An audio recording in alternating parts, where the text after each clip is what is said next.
तुझं काय नाव आहे रे? सार्थक ना?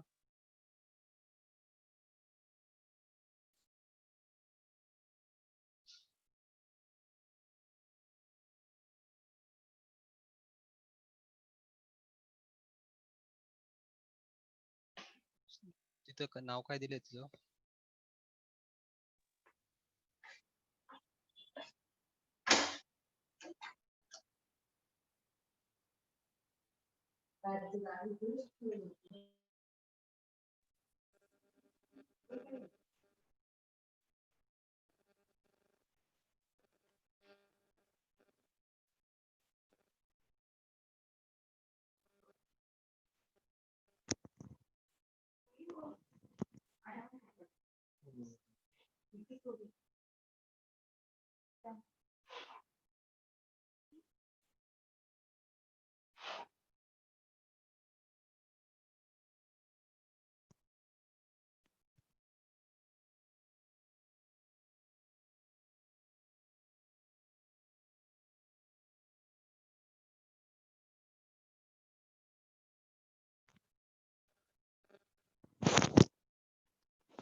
उमेश,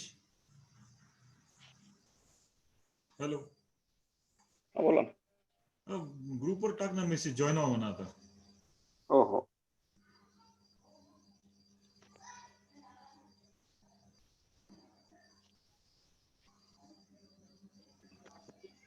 काय अडचण येत होती? काय प्रॉब्लेम होता का हो, जॉईन थोडा व्हायला? प्रॉब्लेम होता टेक्निकल. टेक्निकल प्रॉब्लेम झाला सॉल्व्ह झाला तो. कारण बऱ्याच लोकांचा मला फोन आलेत ना. हो ना, हो ना. तुम्ही आता ग्रुपवर जरा टाकून द्या ना, तुम्ही ज्यांना टाकलंय ना, जॉईन व्हा म्हणा. बरं, ठीक आहे, ठीक, ओके.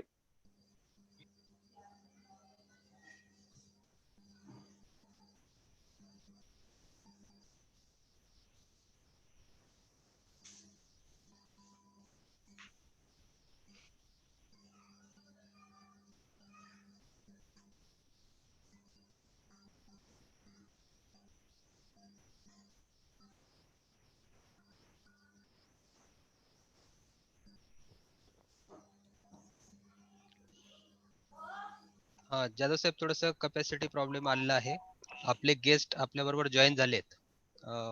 कांचन पगारे आहेत, रवींद्र राजपूत आहेत, जयंत पवार आहेत आणि मेहर सर आहेत. ओके. आणि आपले रोटरियन्स पण आता जॉईन होत आहेत. तर 1-2 मिनिटात आपण बर.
तुमचं आपण सुरुवात करून देऊ, मग आपलं हे करू.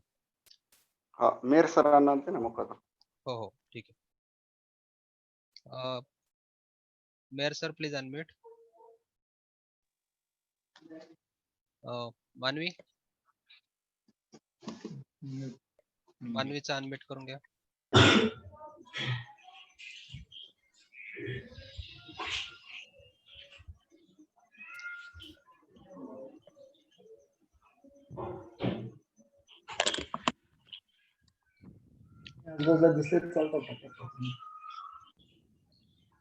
ओके.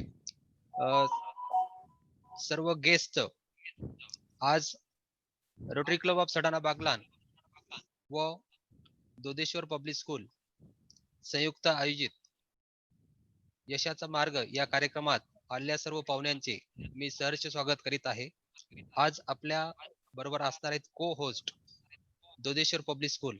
मी दोदेश्वर पब्लिक स्कूलची विद्यार्थिनी मानवी शर्मा हिला विनंती करतो की तिने आजच्या प्रोग्रामला सुरुवात करायची. ओव्हर टू यू मानवी. Thank you. Hello all, myself Manvi. I study in Dodeshwar Public School. I am in 10th standard. I welcome you to online session of learning and understanding new professions and professionals. We have always been asked about our future dreams. Rotary Club of Satana gives us a great opportunity to know our own people with different domains. How our own small town has raised different creative skill and courageous people. I take the honor of welcoming all the guests on board. Everyone are looking forward for the power talk, comic words and the knowledgeable ideas. I will request Dr. Prashant Gunjal sir to introduce the Rotary District 3030 DGE Rotarian Ramesh Mehar sir. Over to you Thank you. Doctor Gunja sir. Thank you. माननीय Rotarian Rameshji Mehar sir. Mehar sir हे एक रोटरीमधील उत्तुंग असं व्यक्तिमत्व आहे. Mehar sir Rotary club of Nashik वेस्टचे सदस्य असून त्यांनी अध्यक्ष, उपप्रांतपाल, डिस्ट्रिक्ट सेक्रेटरी अशी विविध पदे रोटरीमध्ये बसवलेली आहेत. नाशकातील नामवंत असलेले हॉटेल सूर्याचे ते संचालक आहेत.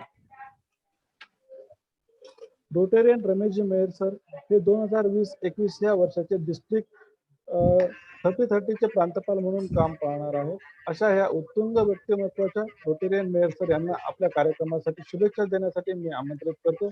Welcome Rotarian Rameshji Mehar sir. Thank you. Over to you sir. Thank you sir. Over to you Ramesh Mehar sir. Thank you, Dr. Prashant, for a nice introduction. President Yogesh,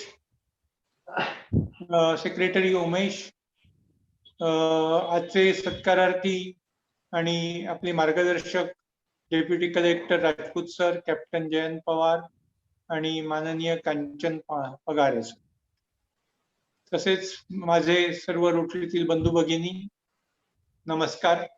सर्वप्रथम आपणा सर्वांना दिवाळीच्या व नूतन वर्षाच्या हार्दिक शुभेच्छा. आज रोटरी क्लब सटाणा बागलाण यांनी जो उपक्रम आपल्या समोर घेऊन आलेत, वेगवेगळ्या विषयातले मार्गदर्शन, विषयांवर मार्गदर्शन, करिअरवर मार्गदर्शन करण्यासाठी आपल्याच मातीतले चांगले हिरे त्यांनी निवडून आपल्या विद्यार्थी बांधवांसमोर, यंग जनरेशन समोर आणले. त्याबद्दल सर्वात प्रथम रोटरी क्लब सटाणा बागलाणचे मी अभिनंदन करतो व उत्तरोत्तर ते असेच चांगले प्रोग्राम आपल्याला देत राहतील याच्याबद्दल मला खात्री.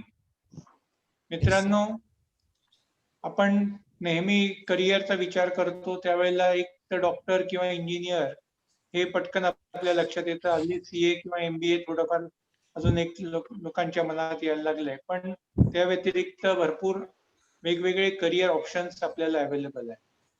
आणि त्या ऑप्शन्सना जोपर्यंत आपण एक्सप्लोअर करत नाही, जोपर्यंत त्याच्याबद्दल माहिती घेत नाही, तोपर्यंत आपण तिथपर्यंत पोहोचू शकणार नाही. आज आपल्याला जे 3 विषयातले मार्गदर्शक इथे उपस्थित आहेत, त्यांच्या मार्गदर्शनातून आपण निश्चितपणे या नवीन वाटांबद्दल, नवीन करिअर बद्दल माहिती करून घेऊ आणि याचा उपयोग आपल्या सगळ्यांना होईल याची मला खात्री आहे. आणि पुन्हा एकदा मी रोटरी क्लब सटाणा बागलांचे आभार मानतो. त्यांनी आज मला इथे तुमच्याशी संवाद साधण्याची संधी दिली, त्याबद्दल पुनश्च एकदा त्यांचे धन्यवाद. आणि all the best to rotary club Satana Baglan, and let's hear from these wonderful speakers. Thank you. Jai Hind, Jai Rotary. Namaskar. Thank you, sir. So be ready for the first inspiring speech by our guest. I would like to request Sarthak to introduce our next guest. Over to you, Sarthak. An energetic good evening to everyone. I am myself Sarthak Somavanshi from Dodeshwar Public School, Standard 10, Satana. I am honored to introduce Mr. Ravindra Rajput. Mr. Ravindra Rajput, the versatile person, is the son of the Mr. Balram Rajput from a decent background. Mr. Rajput has taken big step in completing his BTech Engineering, MSW DTI. He was a courageous MS to complete his MPSC and being a knowledgeable sales tax inspector and Mumbai and Nagpur, and he was also a well-wisher at working class, being a government labor officer and secretary. He was a public helpline, work as a Tahsildar in different districts, Buldana, Jalgaon, and 4 times in Amravati from 1995 to 2008. Indeed, a long successful journey. His hard works and knowledge made him Deputy Collector and Director of Maharashtra Mahsul Prashikshan Prabodhini in Aurangabad. Remember, I said versatile and a deputy collector, magistrate. He was also a district supply officer at Aurangabad for an year. He was a sub-divisional officer at Jalgaon. He was also president deputy collector at Aurangabad. Next, he took in charge the deputy IGR and controller of stamps at Aurangabad. Later, in 2016, he was deputed as the private secretary minister of Food and Drugs Administration. Indeed, a very big responsibility, and also the tourism and protocol in Maharashtra from July 2016 to 2019. Presently, he is a general manager for our favorite department, MTD, Maharashtra Tourism Development Corporation. Let us listen to Ravindra Rajput. आतापर्यंत आपण म्हणत होतो जो ना देखी रवी व देखी कवी, पण मला असे म्हणावेसे वाटते की जो ना देखी कवी व सब देख रहे रवी. आपल्या समोर आगमन होत आहे आमच्या संरक्षणाचे विड्या उचलणारे देवदूत सन्माननीय श्री रवींद्र राजपूत. मी यांना आमंत्रित करतो आणि त्यांनी आपली हितगुज साधावी ही नम्र विनंती करतो. सर्वांना नमस्कार. पुनश्च एकदा दीपोत्सवाच्या सर्वांना शुभेच्छा. सुरुवातीलाच मेयरजींनी इंट्रोड्यूस करताना आणि आपल्या उपक्रमाला शुभेच्छा देताना करिअरच्या वेगवेगळ्या वाटांबद्दल एक उजळता उल्लेख केला. त्या संदर्भात एक छोटीशी गोष्ट मी आता सांगतोय.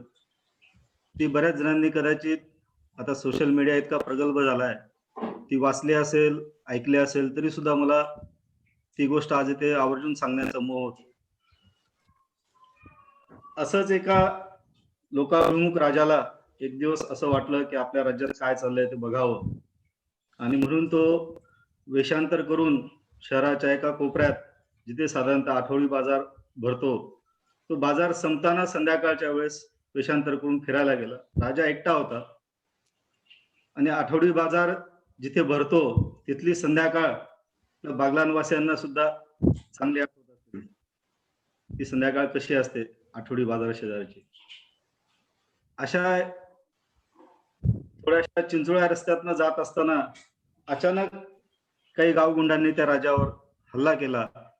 राजा एकटा होता, वेषांतर केलेलं होतं, हत्यार सोबत नव्हतं. त्याने मदतीसाठी धावा केला. बाजूने 3 तरुण मुलं चालली होती. त्या तिघांनी त्या गावगुंडांचा सामना करून राजाला त्यातनं सुखरूप बाहेर काढलं. कुंडाळ्यातनं काढल्यानंतर राजाने त्यांना आपल्या राजवाड्याचा पत्ता दिला आणि दुसऱ्या दिवशी सकाळी 11 वाजता आपण राजवाड्यात या अमुक अमुक ठिकाणी या म्हणून त्या तिन्ही तरुणांना सांगितलं. दुसऱ्या दिवशी पहाटे 11 वाजता तिघं तरुण पत्त्यावर गेले. बघतात तर तो राजवाडा, राजाचा दरबार नुकताच सुरू झालेला होता. दरबारात राजाने आदल्या दिवशीची स्वतःवर आपबीती जी झाली होती ती घटना सांगितली आणि त्या तिघा तरुणांना त्यांचा असाच सत्कार कौतुक करून त्यांना विचारलं की तुमची काय इच्छा आहे ते सांगा. तर राजा विचारतोय म्हटल्यानंतर तिघ तरुणांनी आपापली इच्छा व्यक्त केली. कारण आपला राजा लोकाभिमुख राजा आहे आणि तो नक्कीच आपल्या इच्छेचा आदर करून इच्छा पूर्ण करेल या विश्वासाने पहिल्या तरुणाने सांगितलं की महाराज, माझी परिस्थिती अत्यंत गरिबीची आहे. मी वसतिगृहात राहतो. कसं तरी मोलमजुरी करून दिवसा शिकतो, शाळेत जातो, रात्रपाळीत कामं करतो. मला जर तुम्ही एक चांगली नोकरी दिली तर मला एक निश्चित असं आर्थिक उत्पन्न मिळेल आणि माझ्या बऱ्याचशा चिंता दूर होतील. सांगितलं प्रधानांना की याला याच्या शिक्षणाप्रमाणे नोकरी द्या. दुसऱ्या तरुणाने सांगितलं की महाराज, माझी परिस्थिती तशी चांगली आहे. मी जरा बागलांचा आहे म्हणे आणि शिकण्याची हौस आहे म्हणून मला आईवडिलांनी पुण्याला पाठवलंय, वसतिगृहात ठेवलेलं आहे. तसं आम्ही सुखवस्तू आहोत म्हणे.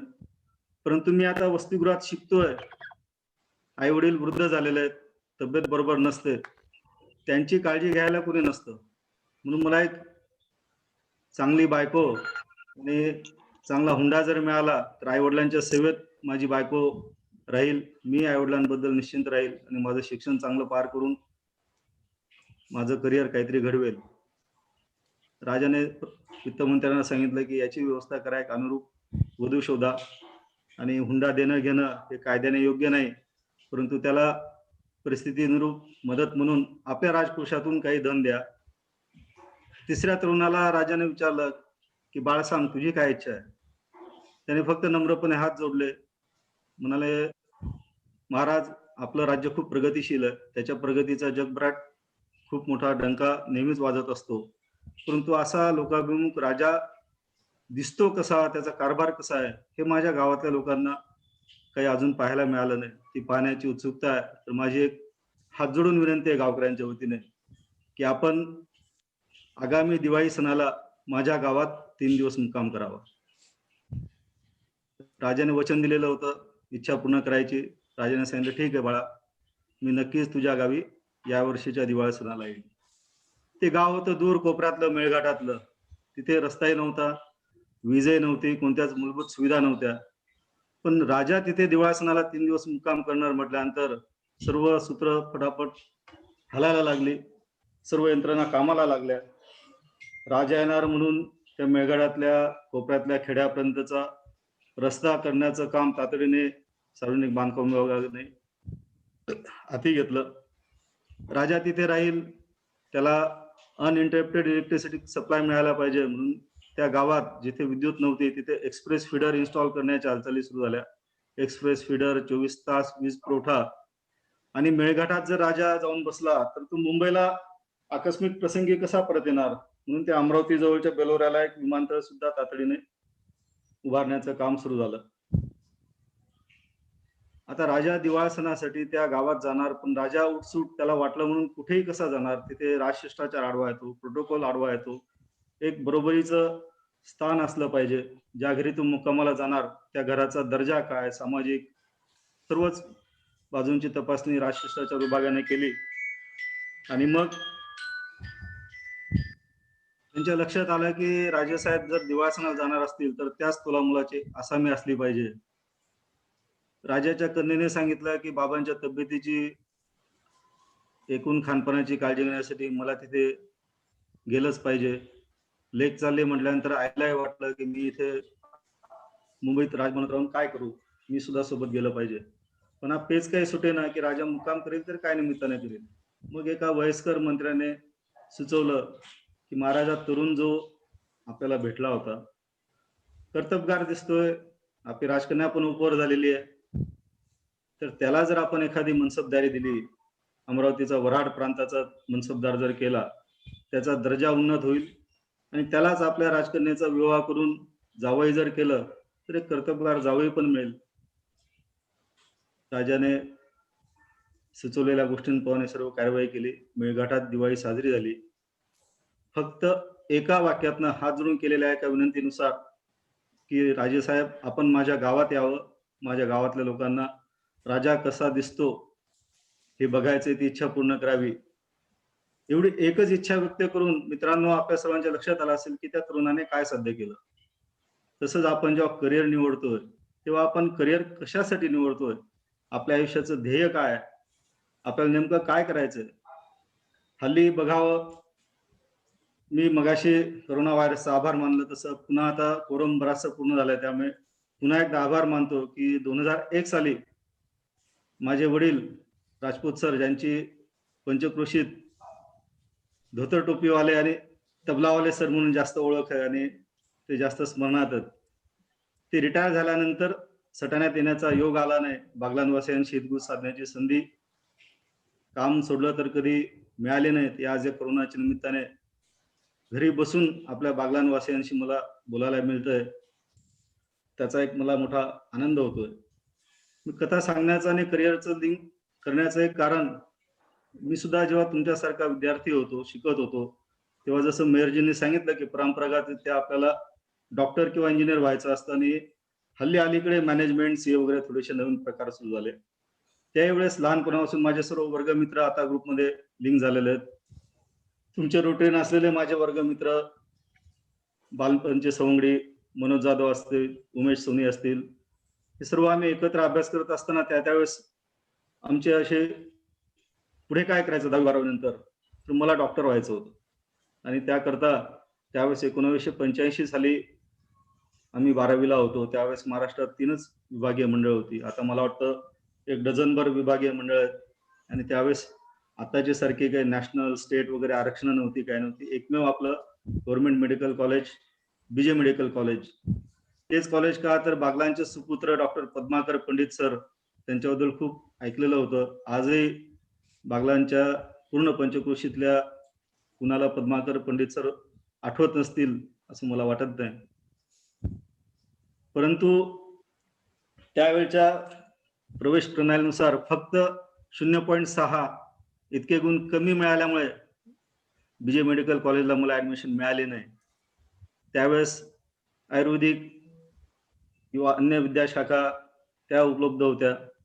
त्याचप्रमाणे खाजगी मेडिकल कॉलेजेस अगदी घरी टेलिग्राम पाठवून तुम्ही फक्त फीस भरा पण ऍडमिशन आमच्या कॉलेजमध्ये घ्या, अशा पद्धतीने सुद्धा काही कॉलेजेसचं आमंत्रण आलेलं होतं.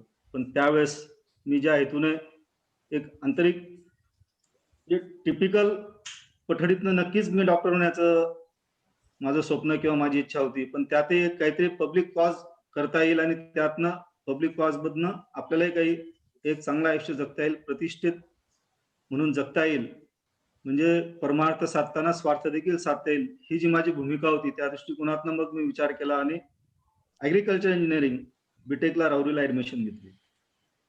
ती घेताना ते फील्ड बऱ्याच लोकांना आता माहीत झालंय आणि ते माहीत होण्याचंही कारण आहे की ऍग्रिकोज किंवा ऍग्रिकल्चर युनिव्हर्सिटीतला स्टुडंट हा शक्यतो प्रशासकीय अधिकारी म्हणून बाहेर पडतो, हे जे दिसायला लागलं. त्याच पद्धतीने तेव्हाही आमच्या कानावरतीच ख्याती होती की एकदा ऍग्रिकल्चर युनिव्हर्सिटीमध्ये गेलं की बेसिक इंजिनिअरिंगचा कोर्स पण चांगला आहे, त्या आधारातनं त्यावेळच्या खाजगी कृषी अभियांत्रिकी कंपनीज असतील त्यात सुद्धा करिअर करायला स्कोप आहे.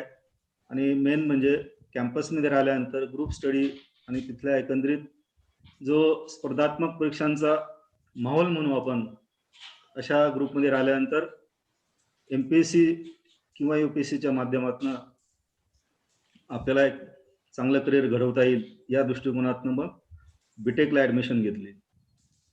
बीटेक पूर्ण झालं 1989ला मी डिग्री कंप्लीट केली.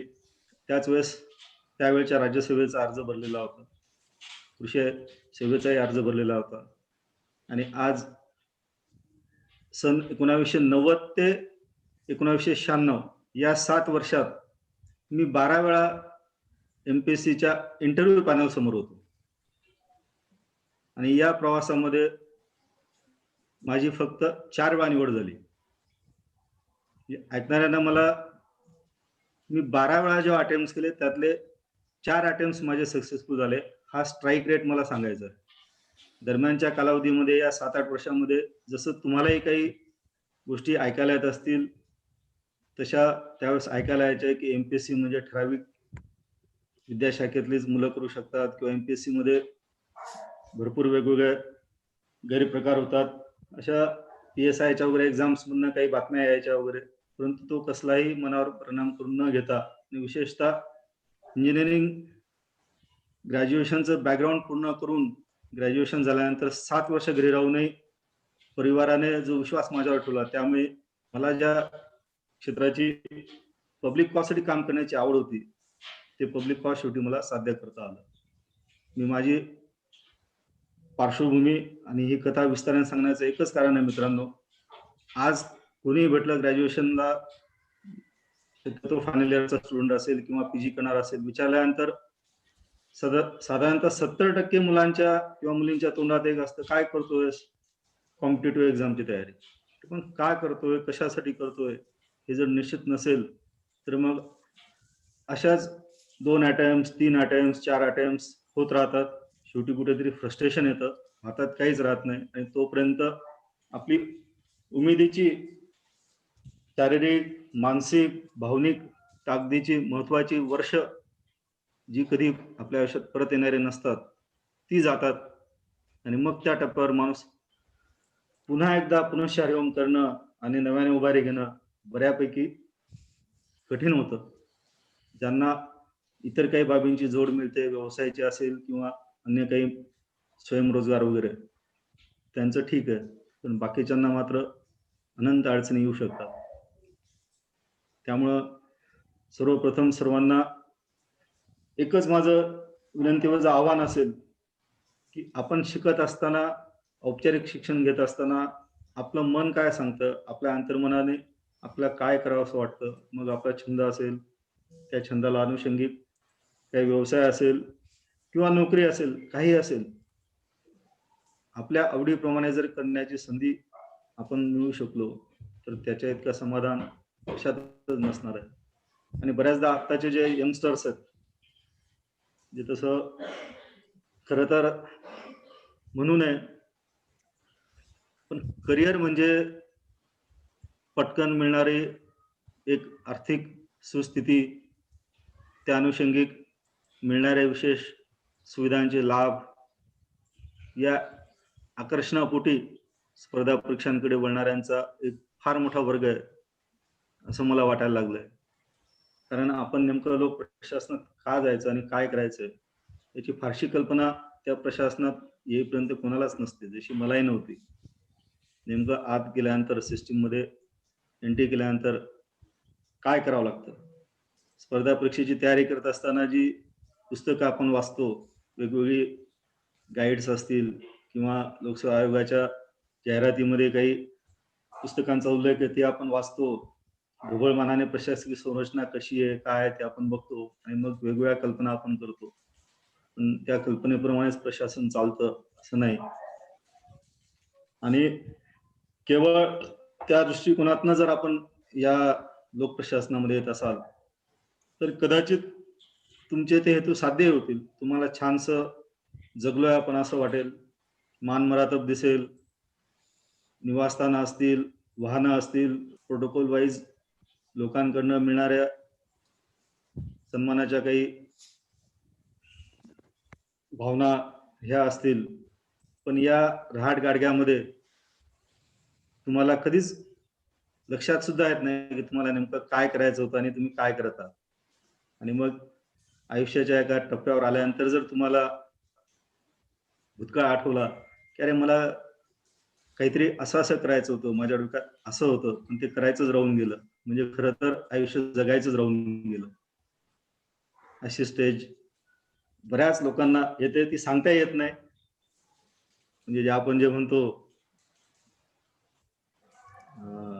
सोडलं तर धावतं आणि पकडलं तर चावतं, अशा डायलेमामध्ये फसणार नाही अशी काळजी घेऊन मित्रांनो आपण करिअरची निवड करा. एखाद्याला चित्रकलेत चांगला कौशल्य असेल, आवड असेल, ठीक आहे. ते चित्रकलेमध्ये तुम्हाला तुमच्या आयुष्यासाठी आवश्यक अर्थार्जन कदाचित होणार नाही, परंतु तो एक मानसिक आनंद जो आहे तो तुम्हाला मिळेल. हे एक उदाहरणार्थ मी चित्रकला घेतली. असाच तुमचा एखादा आवडीचा विषय असेल आणि आता खरं जर बघितलं सोशल मीडियाच्या माध्यमातून किंवा गुगल प्लॅटफॉर्म किंवा लाईकवाईज इतर जे काही प्लॅटफॉर्म्स आहेत त्याच्यावर जर आपण अभ्यास केला तर अनंत शाखा आहेत, अनंत क्षेत्र अशी आहेत, अनंत शब्द वापरावा लागेल की जी आपल्याला माहिती सुद्धा नव्हती किंवा नाही आहेत. शोध घेतला तर आपलं जे स्फुल्लिंग आहे ते पेटवणारं भरपूर काय आपल्याला या सर्व याच्यामध्ये मिळेल. त्या दृष्टिकोनातून आपण तसा एक शोध घ्यावा. परीक्षेबद्दल थोडं औपचारिकरित्या बोलायचं झालं तर राज्यसेवेच्या मग ती महाराष्ट्र लोकसेवा आयोगाची राज्यसेवा परीक्षा किंवा युनियन पब्लिक सर्व्हिस कमिशनची सिव्हिल सर्व्हिसेस एक्झाम असेल, त्याचे 3 टप्पे आहेत.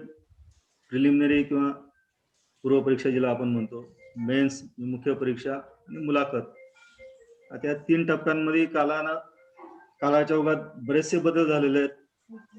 एमपीएससी आम्ही ज्या फेज मधनं गेलो, जे आपल्याच बागलांचे श्यामदादा दिगावकर असतील, प्रतापदादा दिगावकर असतील, त्यांच्यानंतर एक 2-3 वर्ष हे झाल्यानंतर साधारणतः आमच्या बॅच पासून बऱ्यापैकी अधिकाऱ्यांची निवड व्हायला लागली. पण तेव्हाचं जे स्ट्रक्चर होतं मेन्स मध्ये सब्जेक्टिव्ह होतं. आता मला वाटतं त्याच्यामध्ये बऱ्यापैकी सब्जेक्टिव्हचं प्रमाण कमी झालेलं आहे.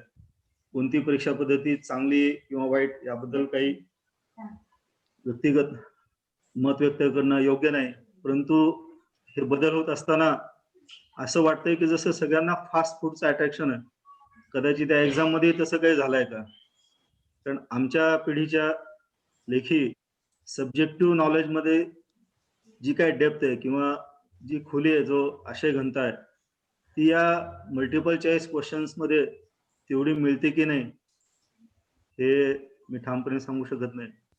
हे परीक्षा पद्धतीतले जे बदल आहेत त्या अनुरूप तयारी करणे आणि शेवटी हा स्पर्धा परीक्षा म्हणजे सुद्धा तुमचे परिश्रम, तुमची स्वतःवरची अढळ श्रद्धा आणि त्याला योग्य वेळेस योग्य त्या पर्यायाच्या रूपाने मिळणारा निकाल किंवा तुमची होणारी निवड असा एक प्रवास आहे. मात्र करिअर म्हणून अगदी टिपिकली जसं आपण म्हणतो मला काय व्हायचंय, डॉक्टर, इंजिनियर, कोणाला प्राध्यापक व्हावं असं वाटतं, कोणाला काय व्हावं असं वाटतं. तसं पॅशन असेल तर ते आपल्या त्या पॅशन करता नक्कीच या क्षेत्राकडे तुम्ही कॉन्सन्ट्रेट होऊन प्रयत्न करा, यश नक्कीच मिळणार आहे.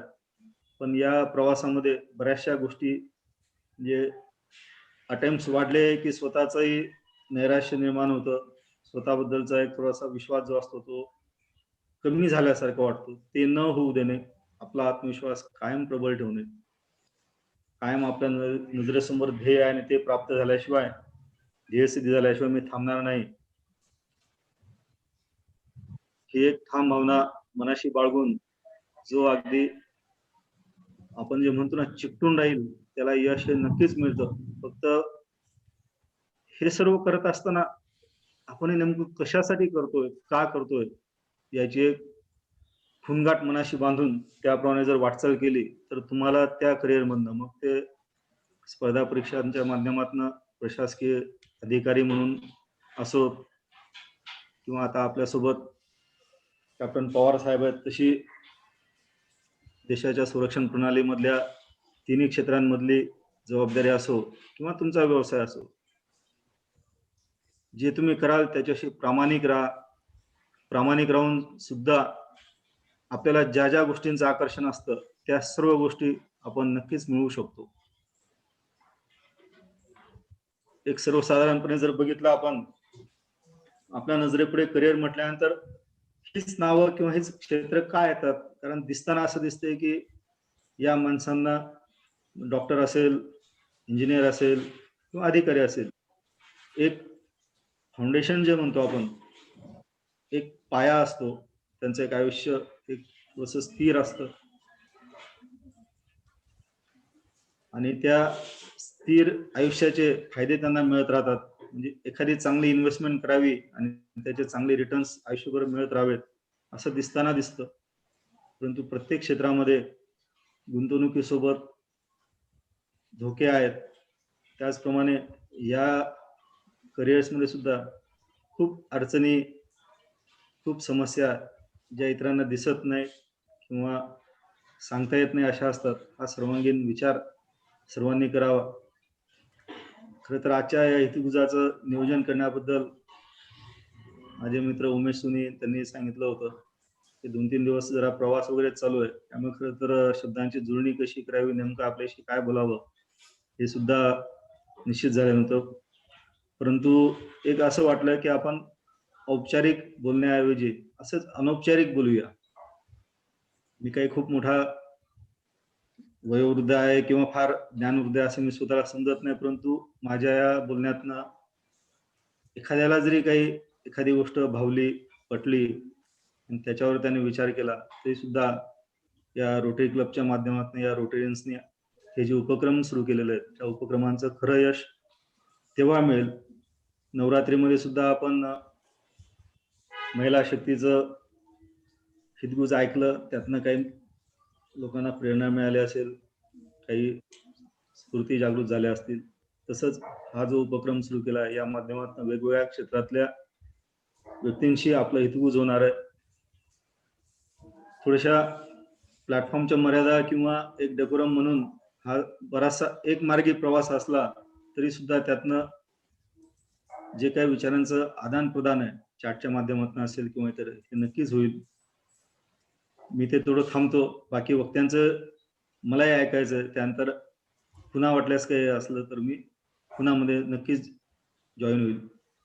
सर्वांना पुन्हा एकदा दीपोत्सवाच्या शुभेच्छा आणि या निमित्ताने आपल्यासमोर मला माझं मत व्यक्त करण्याची संधी मिळाली त्याबद्दल रोटरी क्लब ऑफ सटाणाचे सर्व सदस्य, विशेषतः माझे बालमित्र मनोज जाधव, उमेश सुनी या सर्वांचा आभार.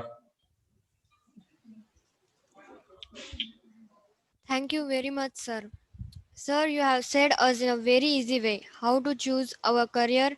So, thank you for that. We are grateful to you, sir, for sharing your thoughts, experience, life lessons, and personal anecdotes. Dhanyavad.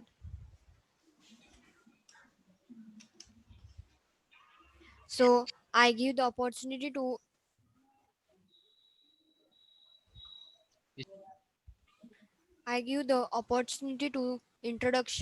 introducing our guest tonight to my friend Ishwar.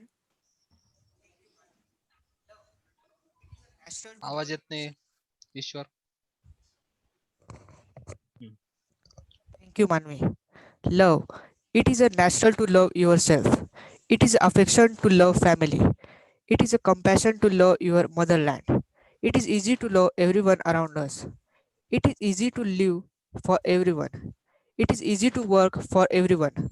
But it is not easy to die for everyone.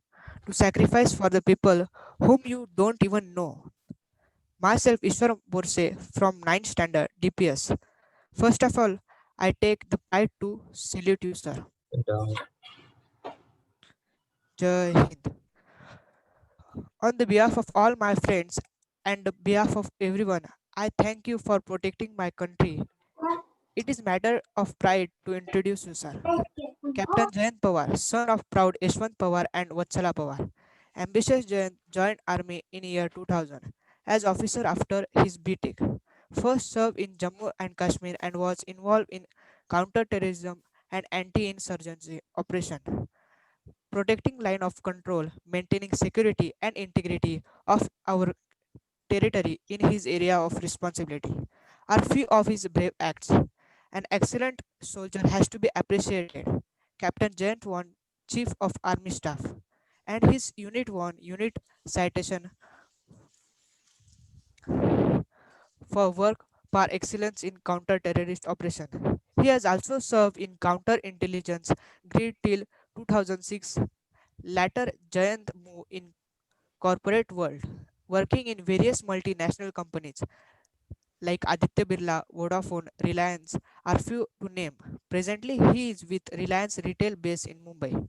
It is always said a mother's love is selfless, but I truly feel a soldier's love is selfless. A soldier loves every citizen of his country That is what I call selfless love. And there is no return gift from him. Bravo, all the proud soldiers of my country. Let us listen from his own voice. ज्याच्या नावातच जय आहे, नेहमी विजय प्राप्त करून यशाच्या शिखरावर चढणारे. कोण म्हणतं मोठ्या मोठ्या शहरात राहूनच गरुड झेप घेता येते? तसे काही नसते. बघा ना, खेड्यात राहून उतुंग भरारी घेऊन यशाचे शिखर चढणारे ते म्हणजे आमचे माननीय जयंत पवार सर. यांना मी आपले 2 शब्द बोलण्याची विनंती करतो.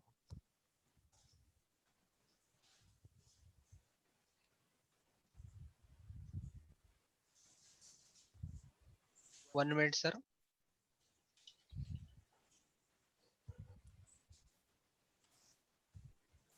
Please unmute, sir. Yeah, thank you, Yogesh. Good evening, everyone. First and foremost, far abhari hai Rotary Club of Baglan, all the Rotarians, for giving me this opportunity to speak in front of all the budding youngsters आपल्या तालुक्यातले, आपल्या परिसरातले.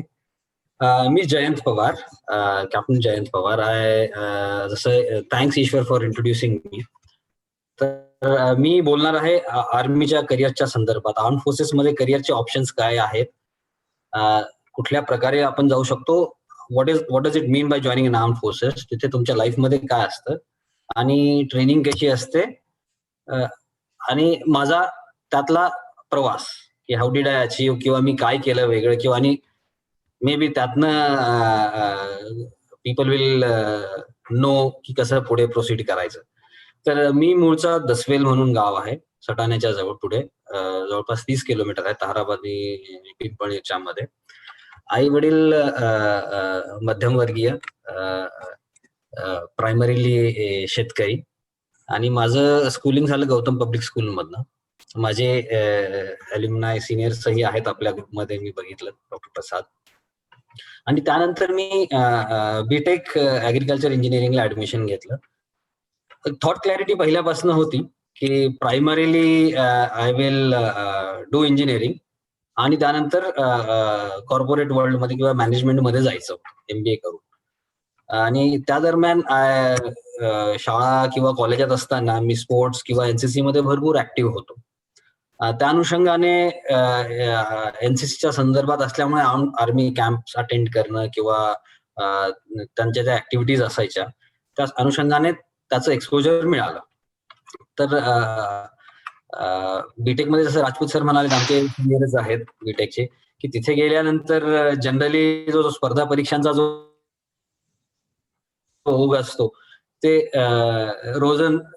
रोज generally कानावरती ऐकायला मिळत असतं आणि पडत असतं. आपला सहवास मित्रांचा तसा असल्यामुळे आपोआपच तसा अभ्यास होतो. तर आणि त्यानंतर मग बीटेकला फायनल इयरला असताना UPSCची CDS एक्झाम दिली आणि आय गॉट थ्रू. तो नंतरचा प्रवास मी पुढे सांगेन. So what does it, arm forces म्हणजे काय आहे? आपल्याकडे आर्म फोर्सेस म्हणजे आपले 3 विंग्स जे आहेत, आर्मी, नेव्ही, एअरफोर्स, या 3 ऑर्गनायझेशन्स आहेत, या आर्म फोर्सेस म्हणून मानल्या जातात याच्या इंडियामध्ये. आणि primary task of arm forces is to safeguard the integrity and sovereignty of the nation. म्हणजे एकता आणि अखंडता तुम्हाला देशाची सेफगार्ड करायची from the external aggressions. Primarily हे फंक्शन्स आहेत आर्म फोर्सेसचे. मग apart from that arm forces भरपूरही एड टू सिव्हिल ऑथॉरिटीज मध्ये काम करतात. इन टर्म्स ऑफ जेव्हा तुम्ही बघितलं असणार, कुठे भूकंप आला, कुठे फ्लड झालेत, कुठे सिव्हिल अनरेस्ट होतीये, त्यावेळी arm forces will go and help out the civil authorities. So ह्या एकंदरीत हा आर्म फोर्सेसचा कामाचा भाग झाला. And when they defend the national sovereignty, म्हणजे ज्यावेळी देशाची एकता आणि अखंडता ज्यावेळी ते हे करत असतात, सेफगार्ड करत असतात, त्यावेळी then they are deployed all across. म्हणजे तुम्ही हिमालयापासून वरनं उत्तरेला, हिमालयापासून खाली दक्षिणेला समुद्रामध्ये पूर्ण लक्षद्वीप किंवा आपलं अंदमान निकोबारचा इंदिरा पॉइंट पर्यंतही आपले navy, air force and arm forces, army deployed असतात. Army primarily is responsible for the land borders, air force is responsible for the air superiority, air space, and navy आपलं कोस्टलाईन आणि आपले interest along the sea lanes ह्या safeguard करत असतात. तर what is life in arm forces, म्हणजे तुम्ही एकदा आर्मी किंवा एअरफोर्स किंवा नेव्ही मध्ये जॉईन करता म्हणजे काय करता? it's more than a job. It's not a routine job that you do. You have to do lot many sacrifices. म्हणजे तुम्हाला आज तुम्ही -50 वरती आता तिकडे सियाचीन मध्ये आपले ऑफिसर्स किंवा जवान्स पोस्टेड असतील, तिथे सर्व्हिस करायचं. तिकडनं निघाल्यानंतर तुम्हाला राजस्थानातही 50 डिग्री सेल्सिअस मध्ये तुम्हाला सर्व्हिस करायला लागतं. तर लाईफ इज नॉट कम्फर्टेबल. म्हणजे there are two aspects to arm forces. One is where you see the जे तुम्ही आपण बघतो पीस टाइम मध्ये, when they are always proper uniform मध्ये आणि there will be absolutely shiny boots and people will be smartly turned out. So that's one aspect of life. But आपण generally जो harsh aspect आहे लाईफचा arm फोर्सेसचा, तो आपल्याला दिसत नाही. when they're posted in Himalayas, when they're posted in Rajasthan, or when they're posted in the jungles of northeast किंवा down south. So that's in a nutshell is a totally different armed forces responsibility. You have to be really willing to give yourself fully. And it's a lifestyle. It's not that की 9 to 5 job आहे. It's your daily lifestyle changes. तुमचं म्हणजे पूर्ण discipline येतं. तुम्हाला तुमचा जो राहणीमान आहे ते पूर्ण बदलतं. It's ingrained in you. It's not a job. You have to live it. That's the armed forces.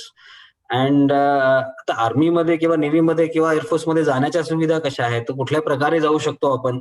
आता तुम्ही 10वी किंवा 12वीचे विद्यार्थी आहात, तर there are multiple ways where one can join the armed forces. Primarily तुम्ही 12th नंतर NDA थ्रू जाऊ शकता. All 3 branches are open for you if you join NDA, army, navy और एअरफोर्स. तर एअरफोर्स आणि नेव्ही साठी तुम्हाला मॅथ्स आणि फिजिक्स कंपल्सरी असणार आहे 12th साठीचं. Well you are appearing for the 12th exam, you can give the UPSCची जी एक्झाम आहे त्यांचं नोटिफिकेशन 2दा वर्षातनं निघत असतं. Generally May, June and November, December. आणि त्या एंट्रन्स दिल्यानंतर प्रोसेस आणि you go through once you selected through that exam UPSCच्या, मग नंतर तुम्ही इंटरव्ह्यू अपिअर करता आणि then you get selected for NDA.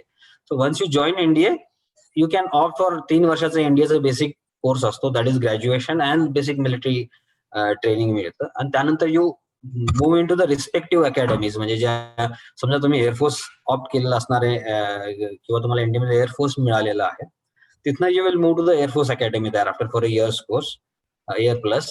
If you selected army, तर त्यानंतर तुम्ही तिकडनं इंडियन मिलिटरी अकॅडमीमध्ये जाणार देहरादूनला. किंवा तुम्ही नेव्ही सिलेक्ट केलेला असणार तर you will go to the naval academy. So and then you will finish a year plus course in the respective academies and then you will get commission. Commission झाल्यानंतर you become an officer, you lead troops. तर हे झालं once you complete your 12th और Wien your in 12th. पण त्यानंतरही तुम्हाला option असतं. असं नाही की तुम्ही एकदा NDAला गेला नाहीत किंवा NDAच्या थ्रू तुम्हाला जायला जमलं नाही तर ऑप्शन्स क्लोज होत नाहीत.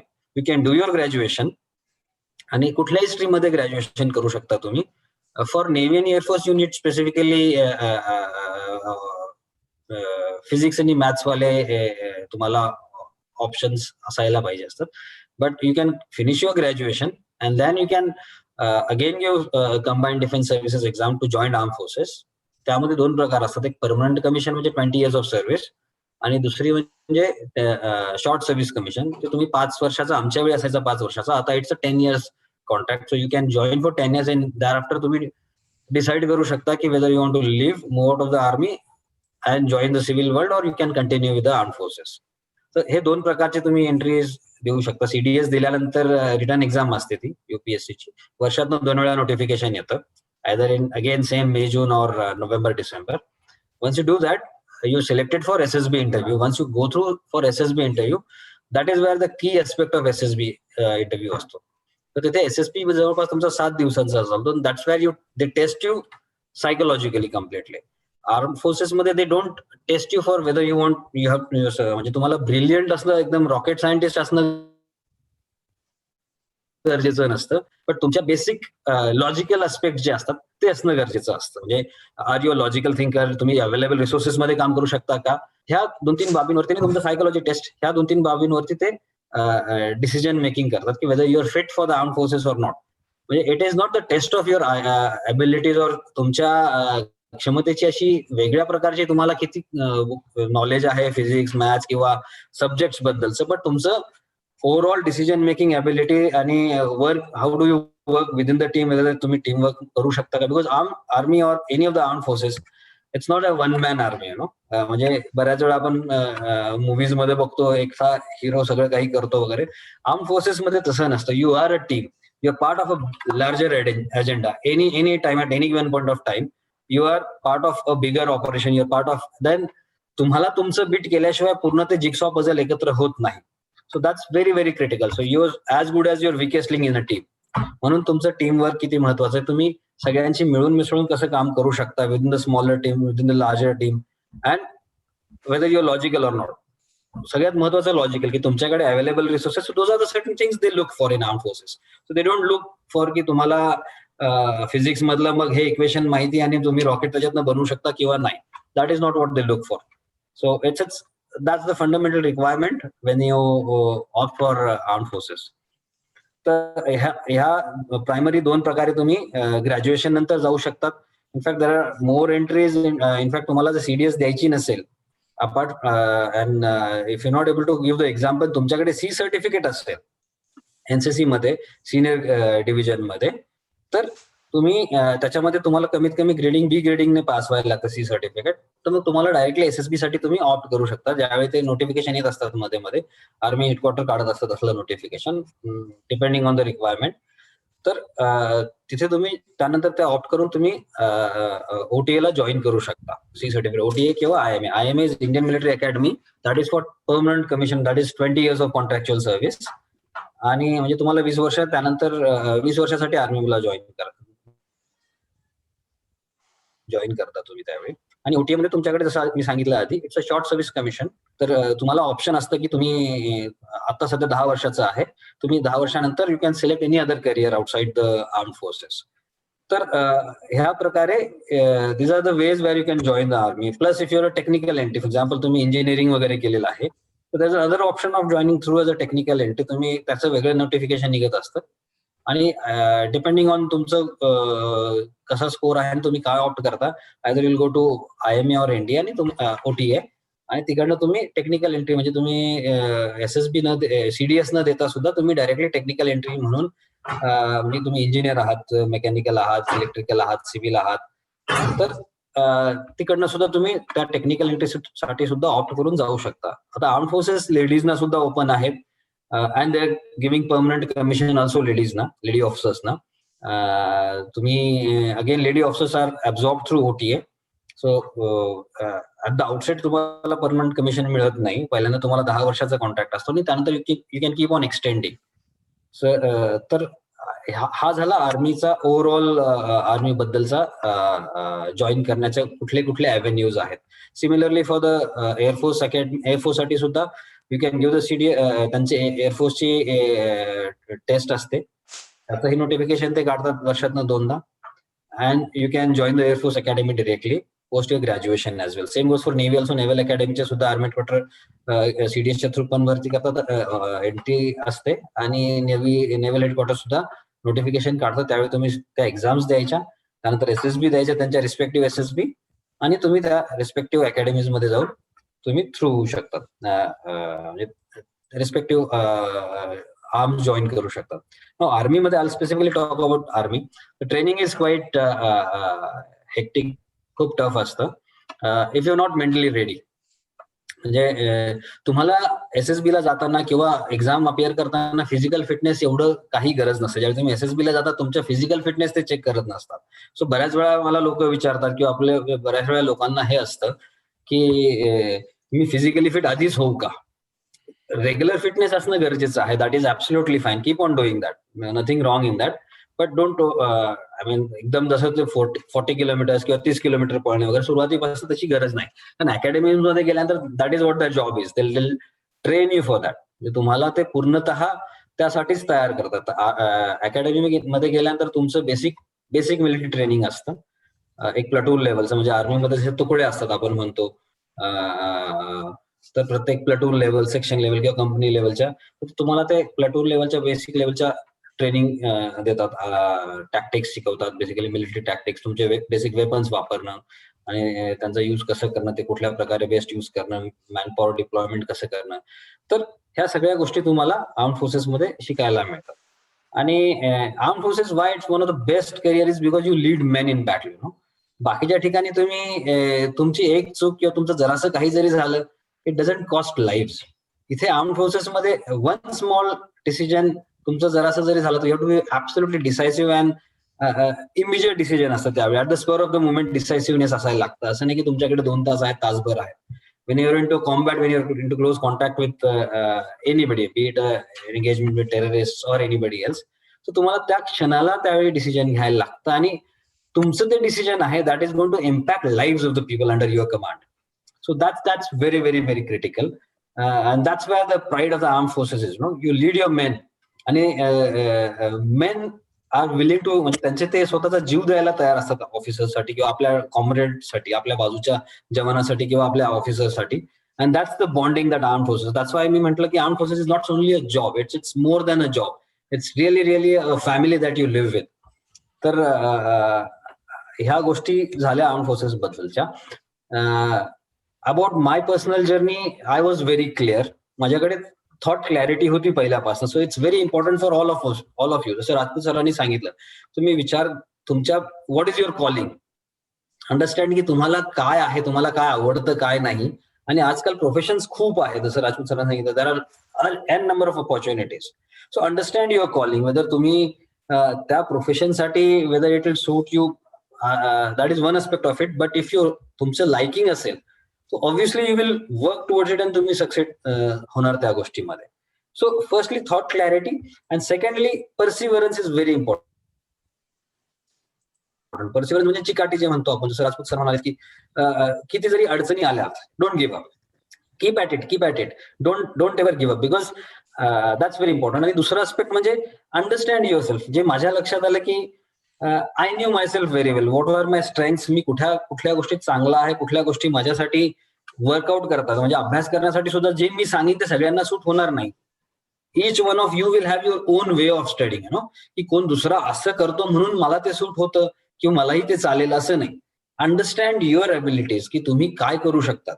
म्हणजे माझा अभ्यास करण्याचा खूप वेगळा अभ्यास करण्याचा प्रकार होता. म्हणजे मी असं पुस्तक घेऊन 8 तास 6 तास 4 तास असं बसायचो नाही, पण I would just move around from room to room of the people, माझ्या किंवा माझ्या क्लासमेट्सच्या बरोबर. आणि जनरली मी डिस्कशन करायचो आणि त्यातनं I use to keep it at, म्हणजे माझा अभ्यास व्हायचा आणि क्लासरूम मध्ये माझं लक्ष असायचं. तर प्रत्येकासाठी ते वेगळं वेगळं आहे. So you understand your requirement, तुमच्या ॲबिलिटीज काय किंवा तुमच्या स्पेशालिटीज काय. Once you understand then you will put into practice. तर ह्या 2-3 गोष्टी खूप महत्वाच्या आहे. थॉट क्लॅरिटी असणं, चिकाटी असणं, परसिव्हरन्स असणं आणि अंडरस्टँड युअर सेल्फ. ह्या 2-3 गोष्टी तुम्हाला कळल्या की then you will be successful in life. And success is very subjective. So success for me is different, success for somebody else is different. So but achieving what you want to do and do what you love to do is what matters, असं माझं म्हणणं आहे. And I guess that's what it was. 15 minutes was allocated for me. I'm through. I am open for questions whenever they are due. So thank you Rotary Club, and thank you everyone for patient listening. Thanks a ton. Good evening. Thank you, sir. Sir, you said armed force is not a job. That really inspires. You also said about teamwork, which we should all build in our regular lifestyle. Thank you, sir, for putting fire in us. We will be really grateful to you. May your courageous words inspire young minds in a big number. To live a life is common, to inspire many lives is legendary. Over to you, Yogesh, sir. Thank you मानवी. आपल्या प्रोग्रामला पुढे जात असताना मी तुम्हा सर्व मित्रांना सांगू इच्छितो की आपल्या सर्व गेस्टच्या गायडन्सच्या संदर्भात उद्या दिनांक 13 नोव्हेंबर 2020 रोजी सकाळी 11 वाजता एक ई टेस्ट होणार आहे.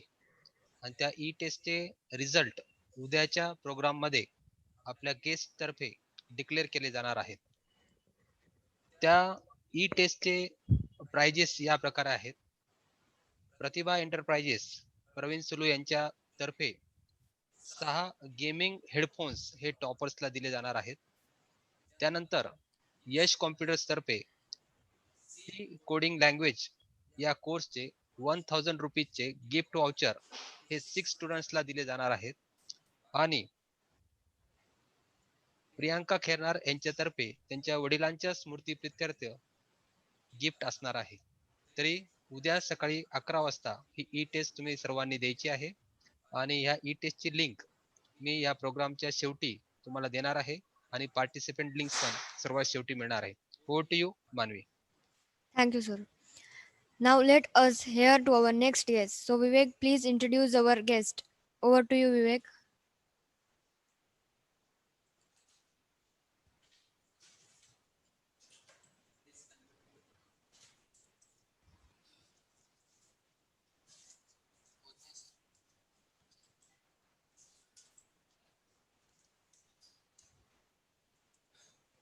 अभिनयाचा सम्राट, जाहिरात क्षेत्रातील बादशाह, स्वभाववृत्तीने साधेपणा, सिने क्षेत्राचा कलावंत, ते म्हणजे आमचे यशवंत नगरीतील माननीय कांचन पगारे.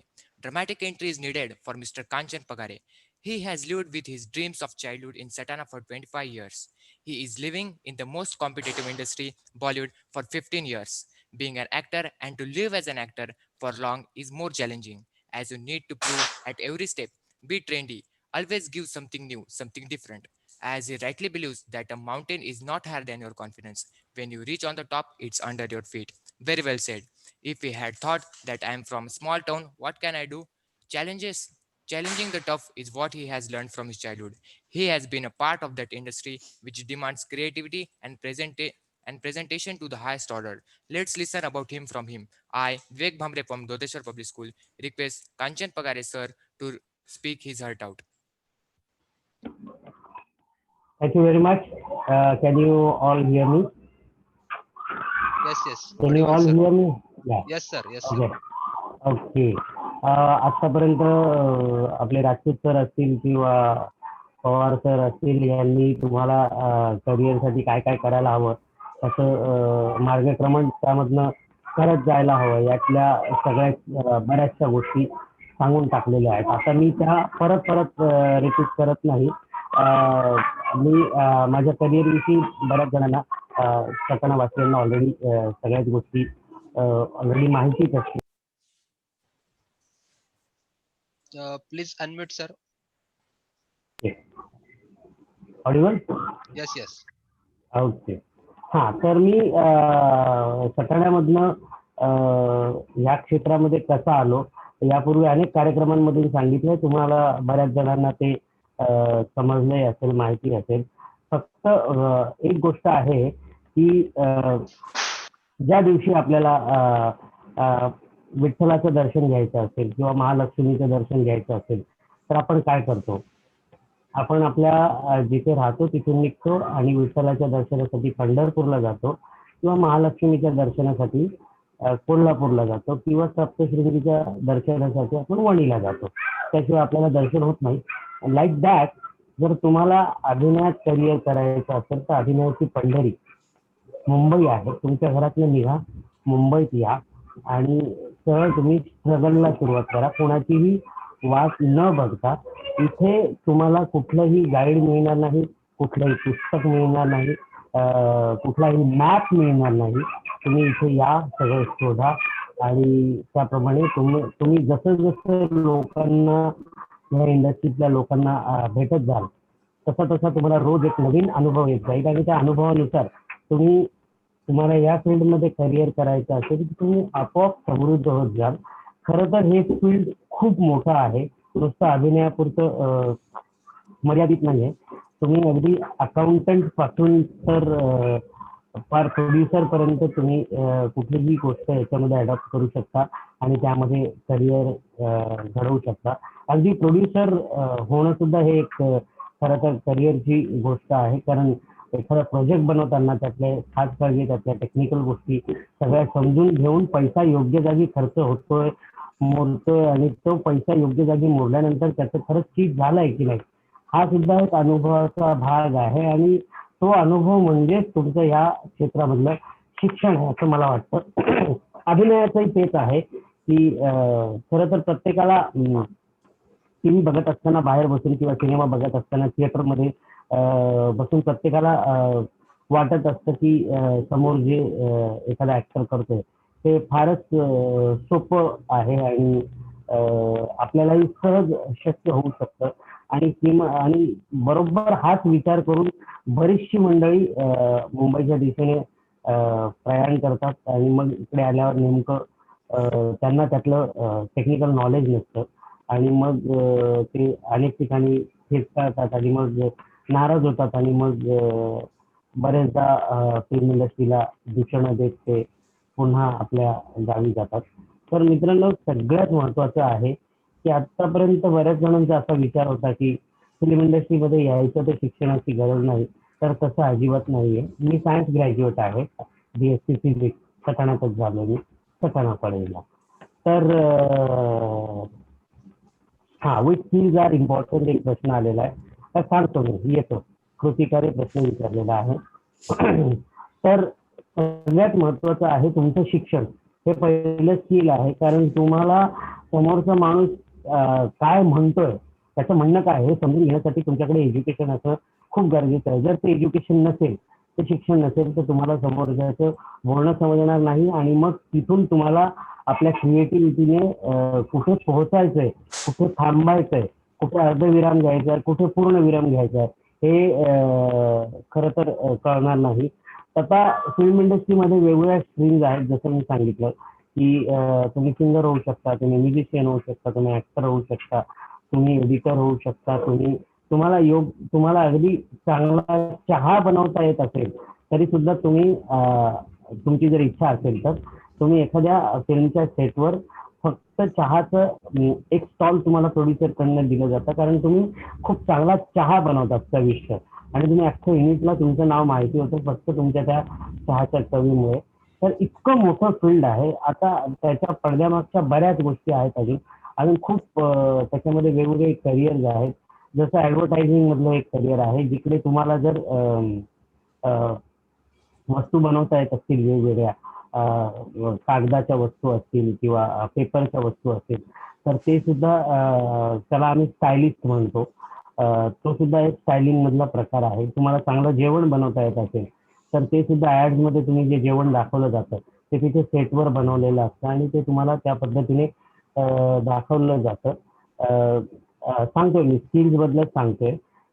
तुम्हाला जेवण बनवता येत असेल तरी, तुम्हाला वस्तू बनवता, क्राफ्टिंग येत असेल तरी ते होतं. तुम्हाला चित्र काढता येत असेल तरी तुम्ही डायरेक्शन टीम मध्ये जाऊ शकतात, कारण कुठलाही प्रोजेक्ट होताना त्याचा स्टोरी बोर्ड तयार केला जातो. शॉर्ट बाय शॉर्ट त्याचे चित्र काढले जातात बहुतेक वेळेला, आणि ते चित्र काढणारी माणसं असतात, त्यांना सुद्धा त्यांचं सुद्धा एक करिअर बनवू शकतं डायरेक्शन डिपार्टमेंटमध्ये. अशा सगळ्या गोष्टी आहेत आणि सगळे स्किल्स तुम्हाला कामात येऊ शकतात. आणि मी खरं तर टीव्हीवर आलो होतो एका मराठी सिरियल मधनं. नाटकाचं ते सिरियल सारखं चित्रण करायचे आणि त्यामधनं मी पहिल्यांदा टीव्हीवर आलो होतो आणि पहिला माझा अनुभव खूपच भयानक होता. आणि अक्षरशः माझंही तेच झालं होतं की शूटिंग मी केलं नव्हतं, मी थिएटर केलं आहे. थिएटरमध्ये जो कमर्शियल थिएटर, म्हणजे सटाण्यामध्ये नाटकात तर केलंच होतं कॉलेजला असताना, पण कमर्शियल थिएटर मी जॉईन केलं होतं. 5 नाटकांचे जवळपास मी 1000भर प्रयोग केले होते आणि मग मला शूटिंग मिळालं. पण शूटिंगचा एक्सपिरियन्स नसल्यामुळे मलाही खूप बोलणं ऐकून घ्यावं लागलं दिग्दर्शकाचं.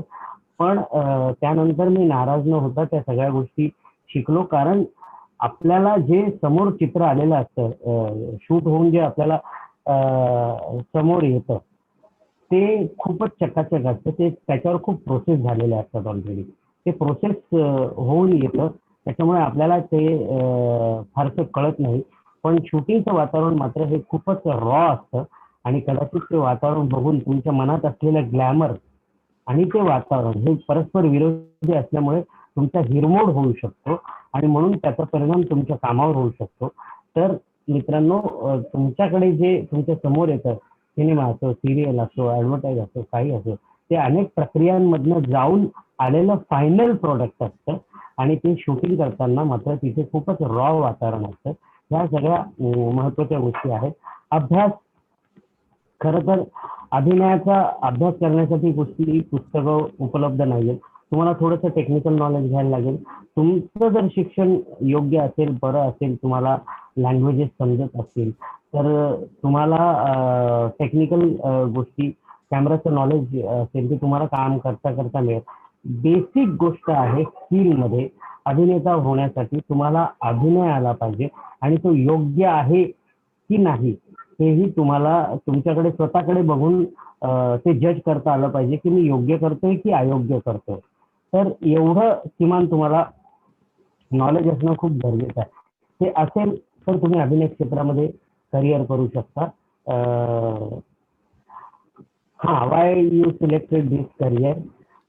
खरं तर माझ्याकडे खूप ऑप्शन्स होते. मी तिकडे राहून म्हणजे त्यावेळेला खूपच MPSC वगैरे खूपच माणसं देत होती परीक्षा वगैरे, मी करू शकलो असतो. पण मला नेहमी अगदी पूर्वीपासून माझ्या बरोबरचे अनेक लोक असतील, मी नेहमी वेगळं काहीतरी केलं आहे आयुष्यामध्ये. आणि मी फक्त विचार हा केला की आपल्याला आयुष्यात कुठल्याही क्षेत्रात करिअर करताना जर आपण स्वतःचं सर्वस्व मनाला लावू शकत असू, आपण सर्वस्व विसरून जर ते काम करत असू आणि ते काम जर आपल्याला करिअर म्हणून मिळत असेल, तर त्याच्या इतकं चांगलं ऑप्शन करिअरसाठी दुसरं कुठलंही नाही. आणि म्हणून मी अभिनय हे क्षेत्र निवडलं. मे बी पुढे काही दिवसांनी मी दिग्दर्शन पण करेन किंवा आम्ही निर्माता पण होईल. आय डोंट नो, प्रयत्न चालू आहे. कसं होईल ते मला माहिती नाही आहे. अभिनयात करिअर करण्यासाठी तुम्हाला अभिनय येणं मुख्यतः भाषा, शुद्ध मराठी भाषा, अशुद्ध भाषा, पोट भाषा, वेगवेगळ्या भाषा येणं गरजेचं आहे. हिंदी, इंग्रजी असतील, हिंदी वेगळी आहे, शुद्ध हिंदी वेगळी आहे, बोली भाषेतली हिंदी वेगळी आहे, शुद्ध मराठी वेगळी आहे, बोली भाषेतली मराठी वेगळी आहे. महाराष्ट्रात किंवा भारतामध्ये दर 10 किलोमीटरला भाषा बदलते. त्यातला बहुतेक भाषा तुम्हाला पटकन कॅच करता आल्या पाहिजे. वाचन तुमचं चांगलं पाहिजे, शब्दांचे अर्थ तुम्हाला कळले पाहिजेत.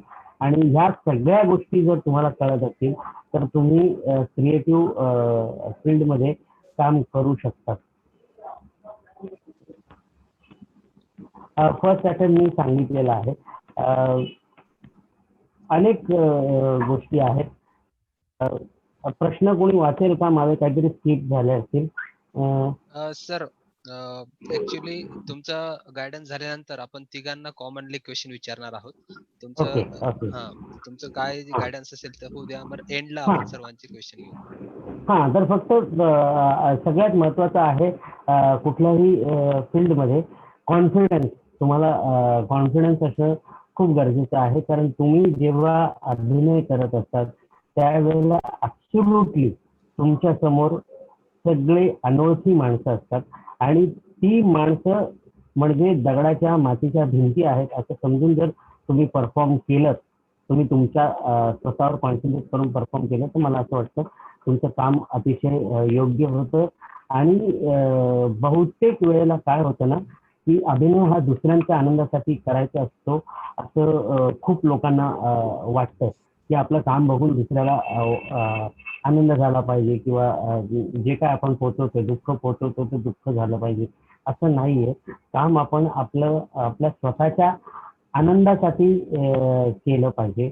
आणि सगळ्यात महत्वाचं, डोंगराच्या समोर उभं राहिल्यावर आपल्याला डोंगर कसा चढून जायचा हा फार मोठा पेच असतो आपल्या समोर. पण आपण जर कॉन्फिडंट असू तर डोंगरावर चढून गेल्यानंतर तोच एवढा मोठा डोंगर मात्र आपल्या पायाच्या खाली असतो. या सगळ्या गोष्टी आपण ओळखल्या पाहिजेत स्वतःमधल्या. स्वतःला ओळखणं, दिसणं हा क्रायटेरिया नाही अभिनयामध्ये. तुमची उंची काय आहे, तुमचा रंग काय आहे, तुम्ही कसे दिसता, ह्या कुठल्याही गोष्टी अभिनयामध्ये चालत नाही. तुम्हाला अभिनय येतो की नाही, तुम्हाला परकाया प्रवेश जमतो की नाही, एखादं कॅरेक्टर तुम्हाला परफॉर्म करता येतं की नाही, आणि सगळ्यात महत्वाची गोष्ट म्हणजे मेंटली तुम्हाला स्विच ऑन स्विच ऑफ करता आलं पाहिजे स्वतःला. तुम्हाला इतर कुठल्याही जॉब मध्ये you can carry your personal mood everywhere, but in acting it is not possible for you to carry your personal mood.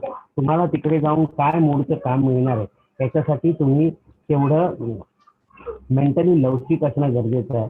समजा तुम्ही घरातनं तुम्ही अत्यानंदाने निघालेला असाल आणि तुमच्या समोर जर दुःखाचा सीन करायची वेळ आली तर तुम्हाला तो आनंद आपल्या मनातला स्विच ऑफ करता आला पाहिजे आणि त्या दुःखामध्ये स्वतःला त्या सर्टन टाइम पिरियडसाठी झोकून देता आलं पाहिजे. तर आणि तरच तुम्ही दुःखी आहात हे बघून लोकांनाही दुःख वाटू शकेल. किंवा दुःखी असाल तर ते दुःखाचं बटन आपल्या मनातलं बंद करून आनंदाचं सीन करायचं असेल तर तुम्ही अत्यानंदित आहात हे दिसलं पाहिजे आणि तरच लोकांना ते पोहोचेल तुमचं काम. तुम्ही आनंदी आहात हे कळलं तर लोकही आनंदी होतील. स्विच ऑन स्विच ऑफ असणं गरजेचं आहे. वाचिक अभिनय, कायिक अभिनय असे वेगवेगळे प्रकार आहेत. वाचन चांगलं पाहिजे तुम्हाला, खूप वाचन करता आलं पाहिजे तुम्हाला, वेगवेगळ्या पद्धतीची पुस्तकं वाचली पाहिजे. कुठल्याही पद्धतीचं एकांगी वाचन नको आहे आपल्याला, सर्वांगीण वाचन असलं पाहिजे. शब्दभांडार असला पाहिजे. भाषेवर तुमचं प्रभुत्व असलं पाहिजे. कुठलीही भाषा बोलताना म्हणजे मी तर अगदी तमिळ, तेलुगू, मल्याळम या भाषांमध्ये पण कामं केलेली आहेत. त्याच्यामुळे आता मला ते सोपं जात आहे. But is part of practice. तुम्ही ह्या सगळ्या गोष्टींची प्रॅक्टिस करत आहात. बघा, अभिनय करायला आता महाराष्ट्रातल्या प्रत्येक तालुक्यामध्ये जवळपास एक दोन तरी सिनेमा बनतोय. आपल्या बागलांमध्ये सुद्धा बनले असतील सिनेमे, पण ते सिनेमे टॉप लेवलला पोहोचू शकले नाहीत. याला बरेच फॅक्टर्स जबाबदार असतात.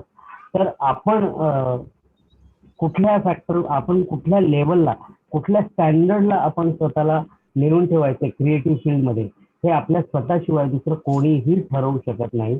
आणि आपले वाट आपल्याला झुंजाळायचे असते. त्या वाटेवर खळगे असतात, दगडधोंडे असतात, माणूस ठिचकाळतो, जखमी होतो, पण तरी सुद्धा स्वतःला सावरून पुढे पुढे जात जायचं. आणि पुढे गेलात तरच तुमचं यश हे तुमचं आहे. अदरवाईज तुम्ही स्वतःवर खुश राहाल आणि तुम्ही जिथे आहात तिथेच राहाल. तर असं झालं नाही पाहिजे. तुम्ही स्वतः तिकडे गेलं पाहिजे. आणि मी तर वर्षभर विचार केला आणि मग ठरवलं. आणि ठरवलं तर निघालो आणि मुंबईला आलो. अभिनय करून नाही दाखवू शकत. आता बऱ्याच मर्यादा आहेत माध्यमाच्या आपल्या. मला कोणीतरी प्रश्न टाकलाय. बऱ्याच तुम्ही गुगलला माझं नाव टाईप करा किंवा युट्यूबला टाईप करा. माझे बरेचसे व्हिडिओज आहेत किंवा आता सुद्धा वेगवेगळ्या चॅनल्सवर माझ्या वेगवेगळ्या ऍड चालू असतील. मसुटा नावाचा एक चित्रपट MX प्लेअरवर आहे, तो नक्की बघा. त्याच्यामध्ये आयुष्यात पहिल्यांदा मी विलनचा रोल केलेला आहे. त्यावेळेला गेटअप वेगळा होता. मसुटा ही अतिशय सुंदर स्टोरी आहे. MX प्लेअर या OTT प्लॅटफॉर्मवरती उपलब्ध आहे आणि ते MX प्लेअर फ्री आहे तुम्हाला सगळ्यांना. तुम्ही ते बघू शकता. ऍड्स आहेत. Amazon प्राईमवर पागलपंती सिनेमा आहे किंवा आत्ता नवीन मागच्या वर्षी जो आम्ही लंडनमध्ये जाऊन शूट केला होता. असे बरेचसे माझे इनॅक्ट केलेले व्हिडिओ तुम्हाला ऑनलाईन सगळीकडे मिळू शकतील. मित्रांनो, अभिनयात करिअर करायचं असेल तर अगदी सगळ्यात महत्त्वाचं तुम्ही इतर कोणाचंही न ऐकता स्वतःचा आतला आवाज ऐका. तुम्हाला खरंच वाटतंय का तुम्ही ह्या लेवलला. आणि दुसरी आणि सगळ्यात महत्त्वाची गोष्ट म्हणजे तुम्ही दुसऱ्याच्या भरोश्यावर जर अभिनयाचं करिअर करणार असाल तर कृपया असं काहीही करू नका. तुम्हाला आत्ता जग इतकं जवळ आलंय इंटरनेटमुळे, तर तुम्हाला अजिबात काहीही अशक्य नाहीये. सगळं तुमच्या हातात आहे. तुम्ही सगळं शोधू शकता. पण मला कोणीतरी काम देईल, मला कोणीतरी दिशा दाखवेल आणि म्हणून मग मी अभिनयात करिअर करणार आहे असं काही मला असं वाटतं की कोणी ठरवू नये. कारण तसं ठरवलं तर आपण मात्र विसंबून जातो दुसऱ्यावर आणि मग स्वतःची क्रयशक्ती कमी करून घेतो. तर ती स्वतःची क्रयशक्ती अजिबात कमी न करता तुम्हाला वाटत असेल तर तुम्ही सरळ या. मुंबईमध्ये राहण्याची व्यवस्था असेल तिकडे राहा आणि कुठे काम मिळतं हे जर आजूबाजूला तुम्ही चौकशी केली तर तुम्हाला सगळे रस्ते सापडतील. मुंबईमध्ये लोक पत्ता सांगायला मुंबईमधली लोक खूप चांगले आहेत आणि ती तुम्हाला बरोबर अगदी कमीत कमी वेळामध्ये योग्य पत्त्यावर पोहोचवतात. त्यामुळे अभिनय आणि थिएटर ही वेगळी गोष्ट आहे. थिएटर इज लाईक थिएटरमध्ये तुम्हाला इन्स्टंट रिस्पॉन्स असतो. थिएटरमध्ये खूप मोठी जबाबदारी असते. जेव्हा कमर्शियल थिएटर करतात, जेव्हा तुम्ही इनॅक्ट करत असतात स्टेजवर, तेव्हा तुम्हाला तेव्हा तुमच्या खांद्यावर खूप मोठी जबाबदारी असते. कारण तिथे येणारा प्रत्येक माणूस प्रत्यक्ष तुम्हाला बघू शकतो किंवा तुम्ही त्याला बघू शकता आणि तो माणूस पैसे देऊन तिकीट खरेदी करून आलेला असतो. त्यामुळे तिथे चुकीला अजिबात वाव नसतो किंवा आपण त्या करायच्याच नसतात. समजा चुकून झाली तरी ती चूक झाली आहे हे कोणाला कळलं देखील नाही पाहिजे. पण बऱ्याचदा होतात अभिनेत्यांकडून, कारण नाटकाच्या शोला आम्ही प्रयोग म्हणतो, कारण दरवेळेला आम्ही नवीन एक गोष्ट त्याच्यामध्ये ऍड करत असतो. रोज रोज रोज तोच अभिनय, तेच डायलॉग, तेच कॅरेक्टर लोक इतकी वर्ष का करू शकतात? याला कारण तेच आहे, कारण प्रत्येक वेळेला रोज त्याच्यामध्ये नवीन एक काहीतरी गोष्ट तो ऍड करून ती गोष्ट कशी गेली, कशी पोचते की नाही, लोकांना आवडते की नाही, लोकांना ती पचनी पडते की नाही, हे सगळ्या गोष्टी तो अभिनेता जज करत असतो. आणि त्या जोखत तो प्रत्येक प्रयोग आपला पुढे पुढे पुढे पुढे नेत असतो. स्क्रीनवर कॅमेरा जिकडे येतो तिकडे तुम्हाला बऱ्याच गोष्टी सोप्या होतात, पण तरी सुद्धा सोप्या म्हटल्या तरी तिथे तुमचा चेहरा खूप बोलका असणं गरजेचं आहे. की जशा माझ्या बऱ्याचशा ऍड आहेत की जिकडे मी अजिबात डायलॉगच बोललेला नाहीये, पण तुमचा चेहरा मात्र क्षणाक्षणाला बदलत तुम्ही चेहऱ्याने नुसतं अभिनयाने काय म्हणताय हे तुम्ही लोकांपर्यंत पोहोचवण्यात यशस्वी झाला पाहिजे.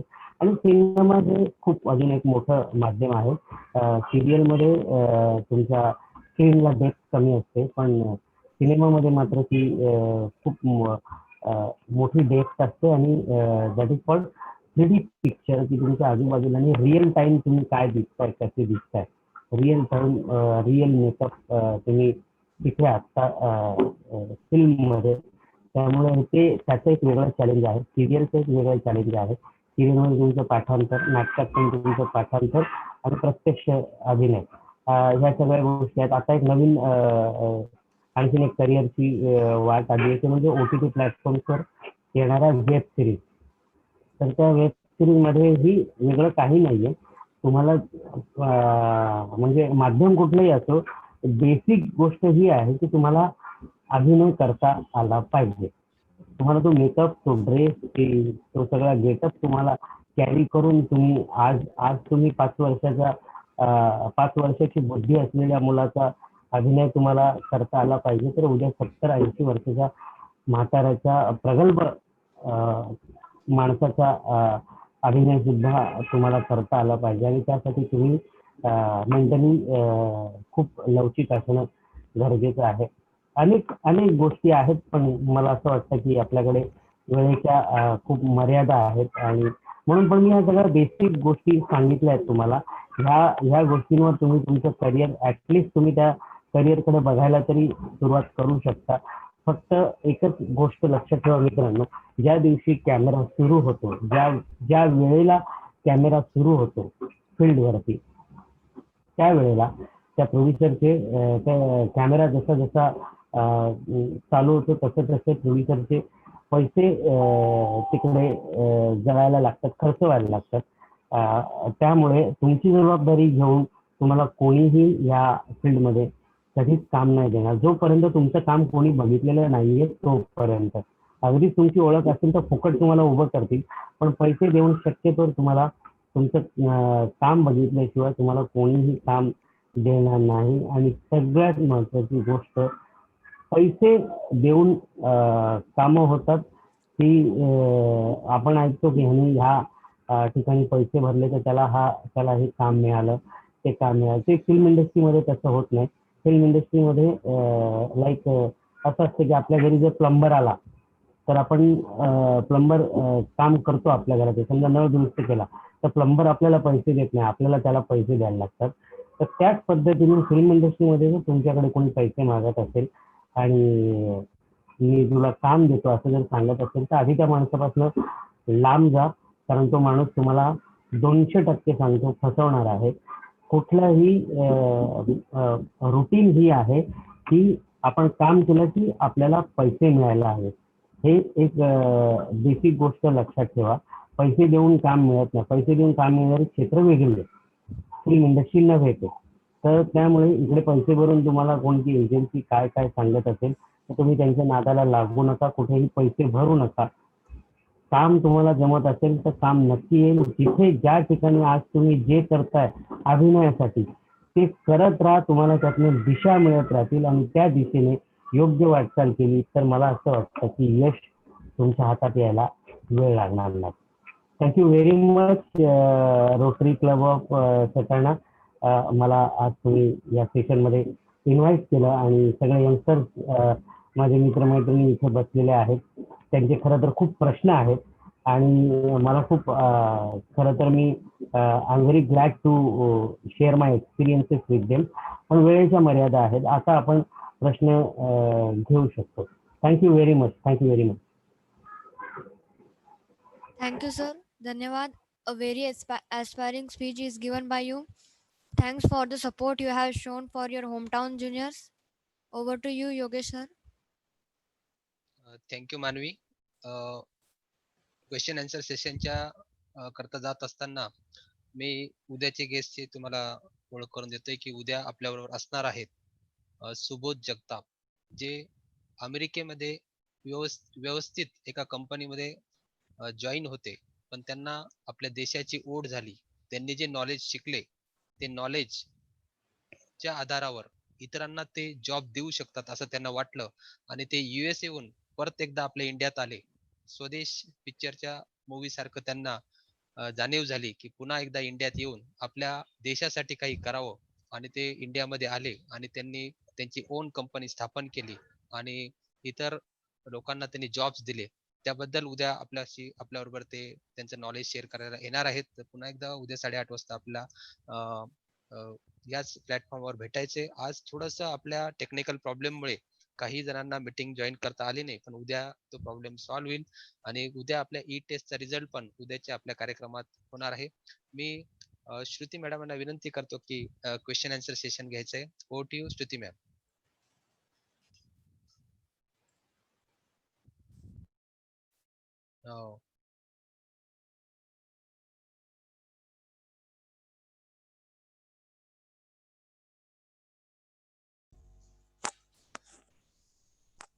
Thank you very much, sir. Good evening, everyone. I welcome everyone for the interactive questionnaire. I would like to ask questions to all the three guests. It's a great honor for me to be asking questions on behalf of the students. So my first question is for Ravindra sir. Ravindra sir, are you here? Can you hear me?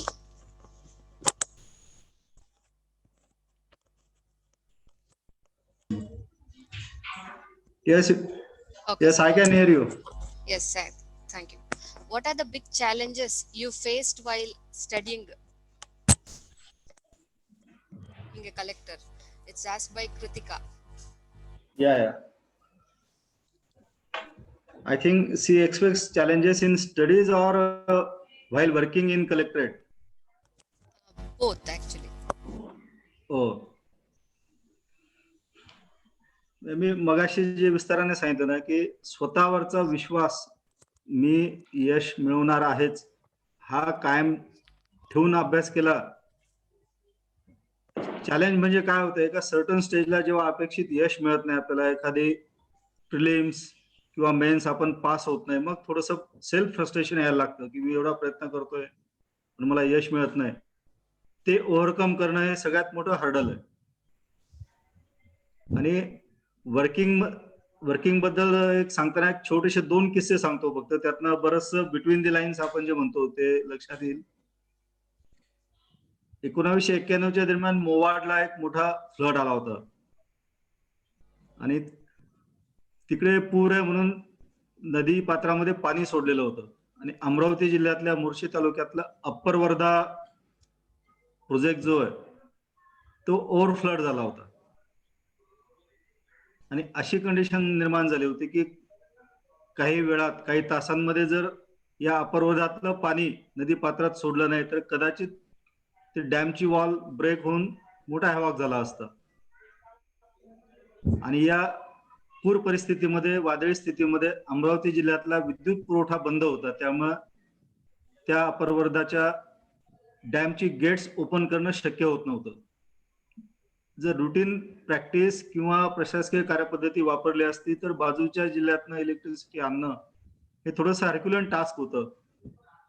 पण मी तिथे तहसीलदार असताना ऐकलंय जुनं की त्यावेळच्या एका छोट्या वायरमनने MSEBच्या ज्याला आपण वायरमन म्हणून ओळखतो त्या वायरमनने एक स्वतःच्या जबाबदारीवर बाजूच्या वर्धा जिल्ह्यातनं केबल स्वतः प्रोक्यूर केली आणि त्या पुराच्या पाण्यातनं नदी पात्रातनं तो धरणाच्या दिशेने गेला आणि गेट्स उघडण्यासाठी जिथे पॉवर सप्लाय आवश्यक होता तिथपर्यंत जाऊन त्याने ती केबल कनेक्ट केली आणि इलेक्ट्रिक सप्लाय सुरू केला.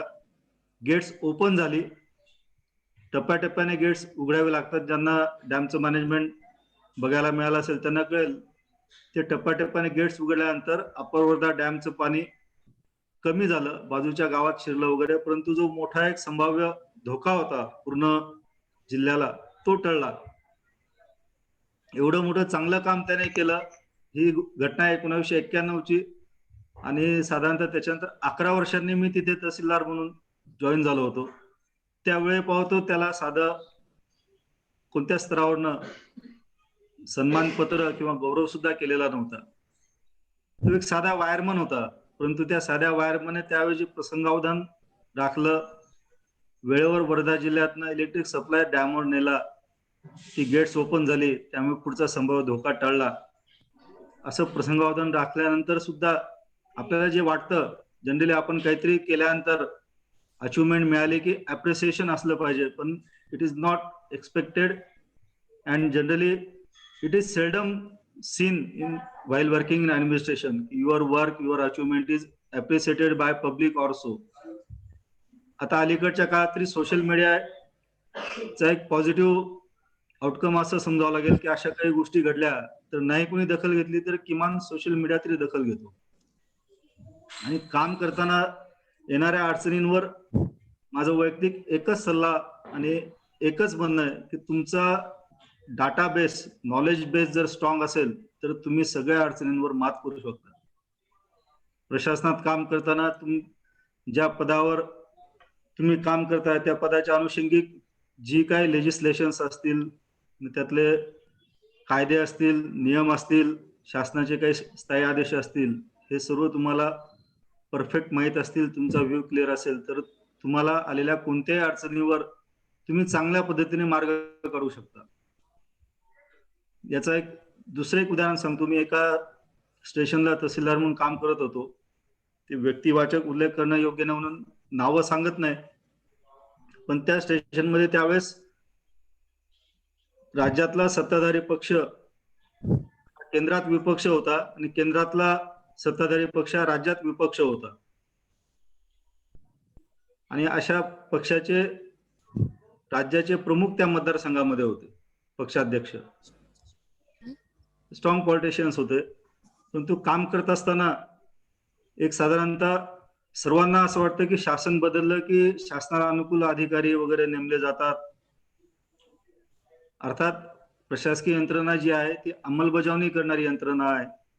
कायदे मंडळ कायदे ठरवतं, विधानमंडळ असेल, आपली संसद असेल, त्याप्रमाणे अंमलबजावणी करण्याचं काम लोक प्रशासनाला करावं लागतं. त्यामुळे जे सरकार सत्तेत असेल त्याला अनुकूल अधिकारी नेमणे वगैरे हा प्रकार जरी होत असला तरी कोणताही अधिकारी ज्याला चांगलं काम करायचंय, जो कामात प्रामाणिक आहे, तो चौकटीबद्ध काम करत असताना फारसा कोणाला जे आपण फेवरेटिझम म्हणतो तसं फेवर करू शकत नाही, unless situation is favourable to work within that framework.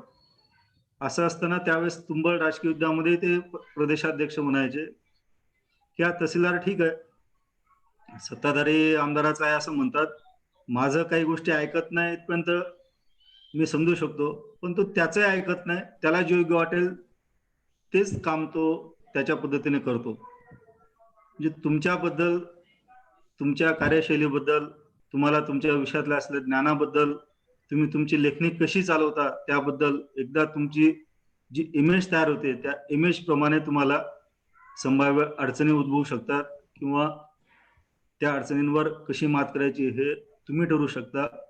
पुन्हा एकच सांगेल की तुम्ही कोणत्याही क्षेत्रात काही करा, त्यात परफेक्शन कसं मिळवता येईल आणि त्याचा सगळ्यात मोठा बेस फाउंडेशन इज नॉलेज.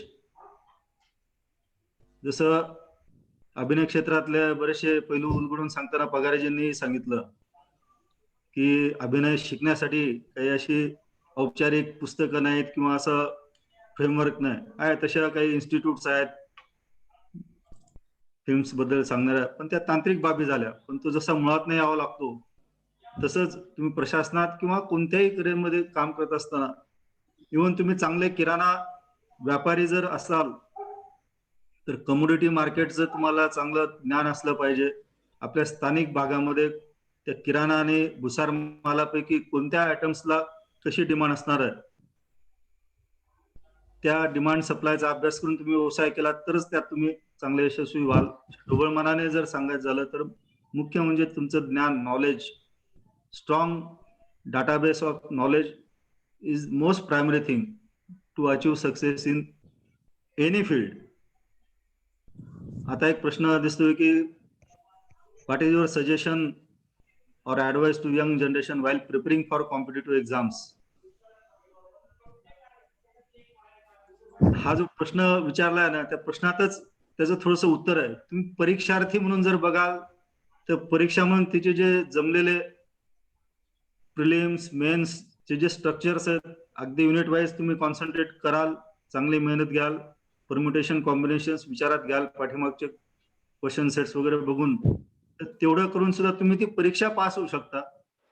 परीक्षा पास झाल्यानंतर तुमच्या व्यक्तिमत्व चाचणीतनं सुद्धा तुम्ही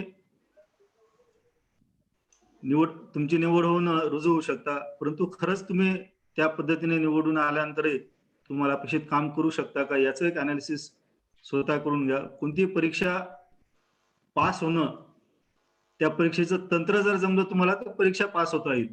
पण ती एकदा परीक्षा पास झाल्यानंतर आपल्या नजरेपुढे जे चित्र दिसतं ना, त्या गोंधळामध्ये काम करताना किंवा त्या प्रभावीमध्ये काम करताना आपल्याला, जसं पवार सरांनी आर्म फोर्सेसचे काही उदाहरणं देऊन सांगितलं, वर्किंग किती हार्ड आहे किंवा कोणत्या मानसिकतेतनं तिथे काम करावं लागतं. पगारेजींनी सुद्धा अभिनय क्षेत्रातलं सांगितलं. तसं लोक प्रशासनातली ती बाजू जी आहे, ती मग ती वैयक्तिक कौटुंबिक आयुष्याची असेल, ती आपल्या नजरेसमोर नसते. ते सर्व आपण समर्थपणे करू शकणार आहोत का, करणार आहोत का, हा विचार करून आपण स्पर्धा परीक्षांची तयारी करा. त्याचप्रमाणे त्या स्पर्धा परीक्षांच्या माध्यमातून जी आपल्याला अग्रक्रम निश्चित करून द्यावे लागतात, कोणत्या पदावर आपल्याला जायचंय, प्रिफरन्स जो आपण म्हणतो पोस्टचा. कारण राज्यसेवेमध्ये उपजिल्हाधिकारी ते कक्षाधिकारी अशा वेगवेगळ्या जवळपास 15-20 संवर्गांमधल्या राजपत्रित अधिकाऱ्यांची नियुक्ती राज्यसेवेमार्फत केली जाते आणि आपल्या मेरिटच्या आधारावर आणि प्रिफरन्सच्या आधारावर अंतिम निवड होत असते.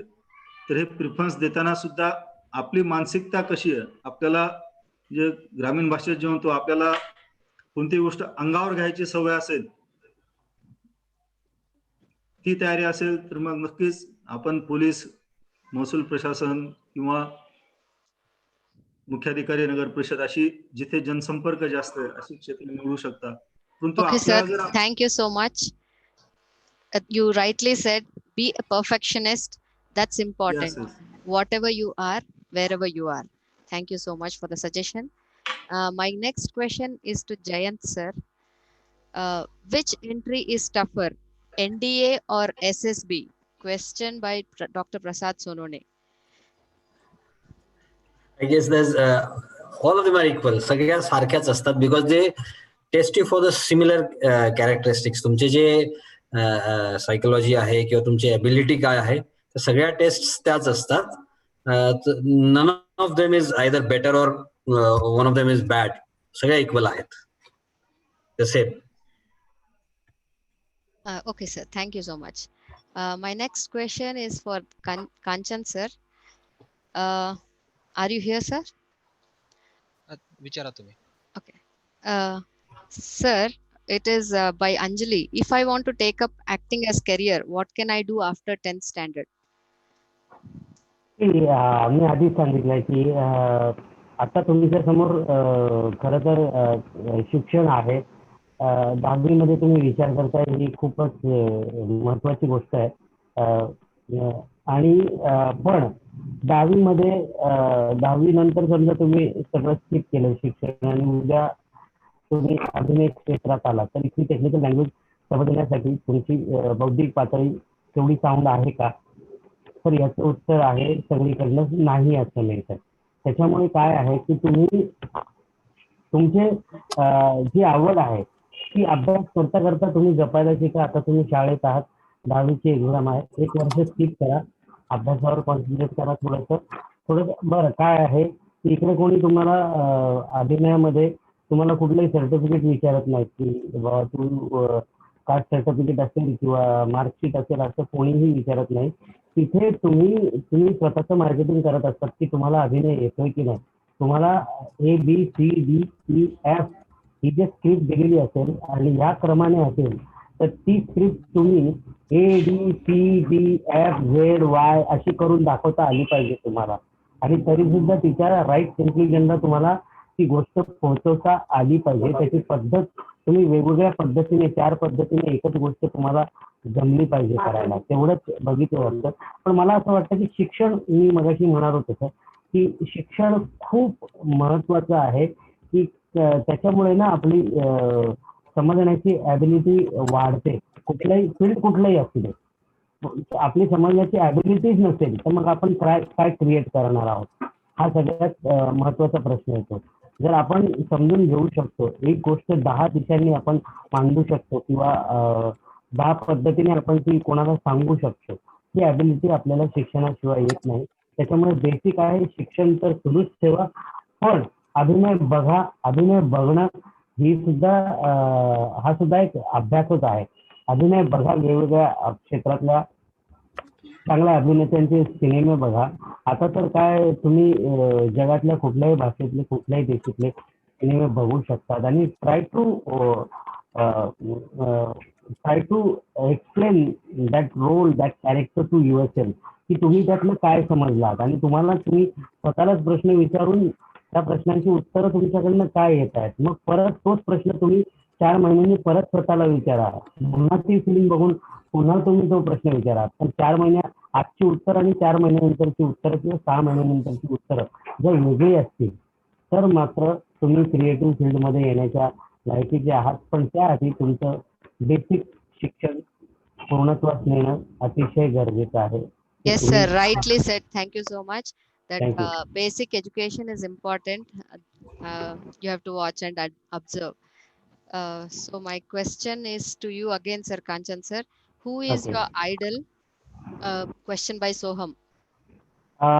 My idol that time was Mr. Shah Rukh Khan.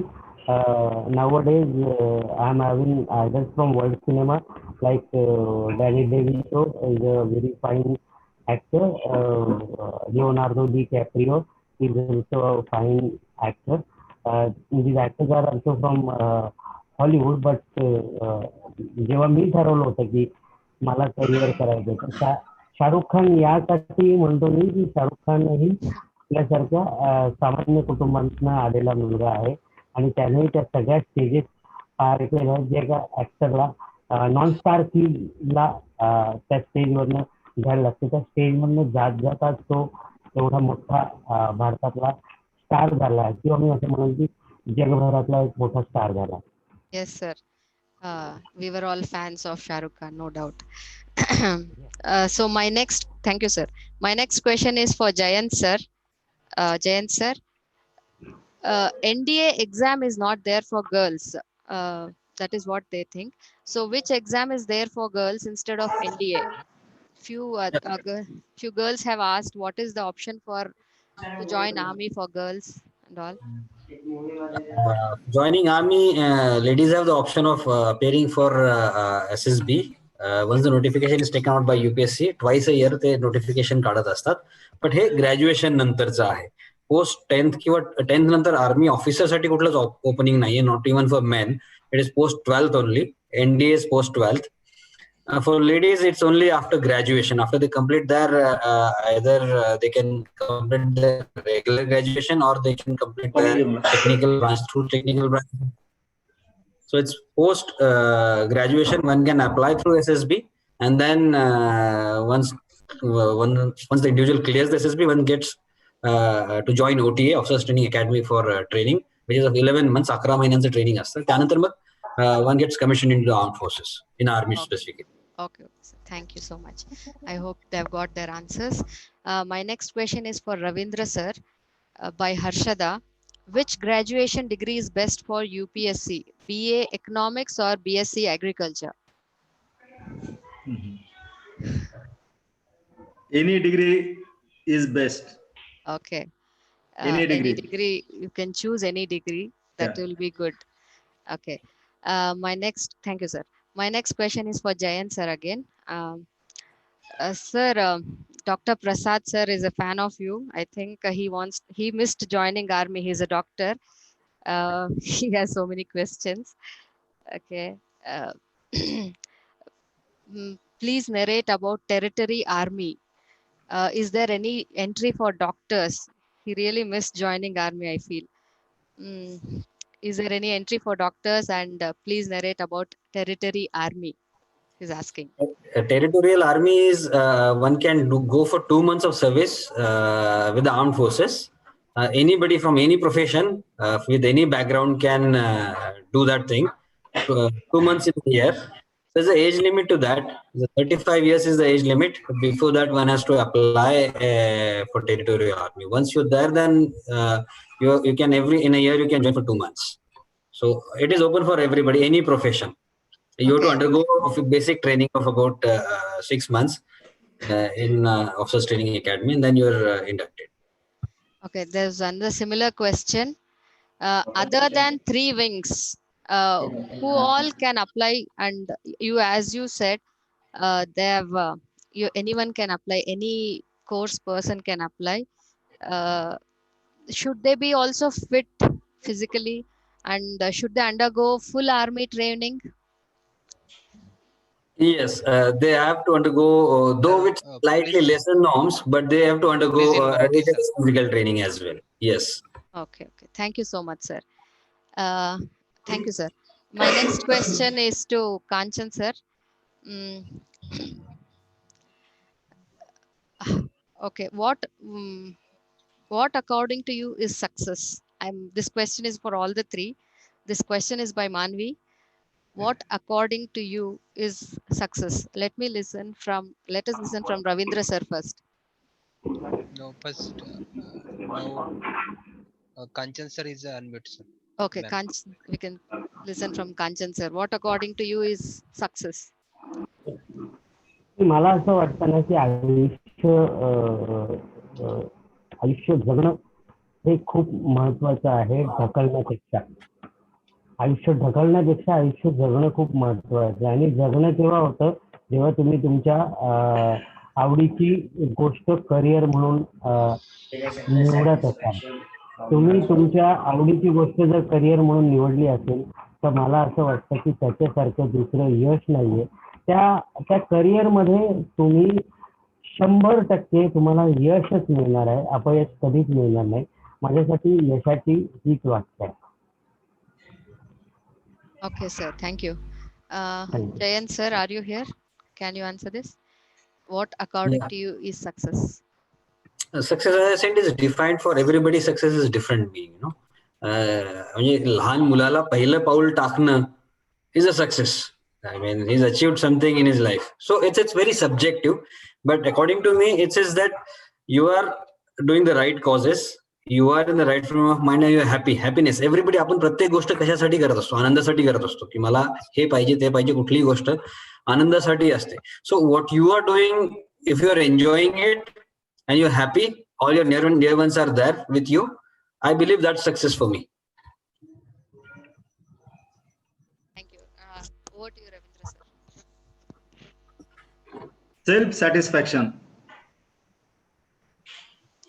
Self-satisfaction and ability to live with self-dignity and esteem what you expected of yourself.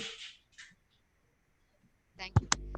My question is for all the 3. It is my personal question because nowadays students are not able to face failures. What would you suggest them how to face failures? Because children lose hope very fast. They all feel that everything should happen in a jiffy. Like now button press किया तो सब कुछ हो जाना चाहिए. They feel that. Those they feel success also should come like that. So can you tell how to face failures?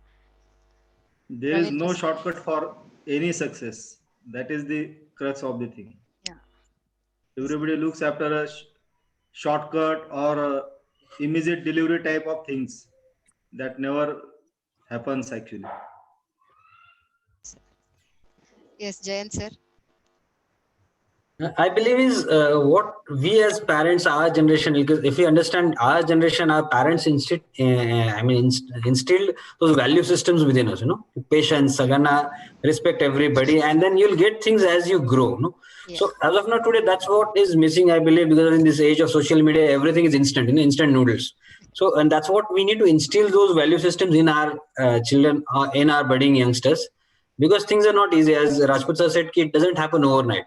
It requires some time to, and failure is part of life. You might attempt 10 different things, you might fail most of the times, but never to give up. And that's what comes from how we demonstrate our conduct within for our children. Yes. Office call असेल किंवा when we deal with our problems, how we deal with them, and that's what is imbibed by our kids, that's what is imbibed by the next generation. So that's very important. Our conduct is very important, and what values we instill. Yeah. That's how it is going to be important. Yeah, parents parents should be responsible enough.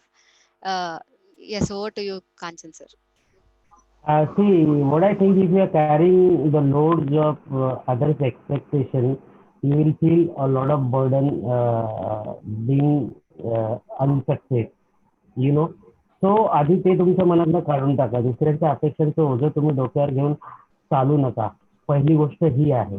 तुमच्या स्वतःच्या तुमच्याकडनं अपेक्षा असतील तर तुम्ही त्याला वेळ देऊन तुमच्या त्या सगळ्या गोष्टींना योग्य जागी योग्य वेळी खत पाणी देऊन तुमच्यामधला तो जो कॉन्फिडन्स आहे तो प्रॉपरली ग्रो केला तर फेल्युअरचं तुम्हाला काही वाटणार नाही, कारण तुम्हाला माहिती it is a part of game. आणि अपयश लहानपणापासून ऐकलं की अपयश ही यशाची पहिली पायरी असते. अपयश आल्याशिवाय यशाची किंमतही कळत नाही किंवा त्याची सवय लागत नाही. या सगळ्या गोष्टी तुम्ही विचार करा. आणि दुसरी सगळ्यात महत्वाची गोष्ट म्हणजे ना, आजकाल सगळे म्हणतात की यंगस्टर्स आर व्हेरी ॲरोगंट. तो सगळ्यांनाच अनुभव असेल की यंगस्टर्स खूप ॲरोगंट असतात, पण तो what we need, you need to divert that arrogance into right direction.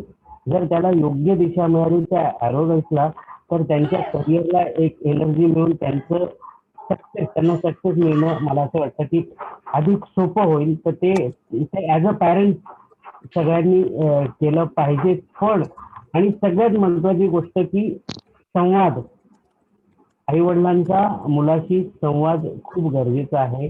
तो नसेल तर फेल्युअरचं बर्डन खूप येतं. Yes, तो sir. संवाद Thank you so much. healthy conversation is much needed. Yeah, you said it rightly, sir. Healthy conversation between parents and children is necessary, and we have to live according to our expectations, not others. Rightly said, sir. Thank you so much for your wonderful guidance. All the three of you, Ravindra sir, Jayant sir, and Kanchan sir. It was great speaking to you. It was great listening to you, and thank you once again. Over to you, Manvi. Manvi, please unmute.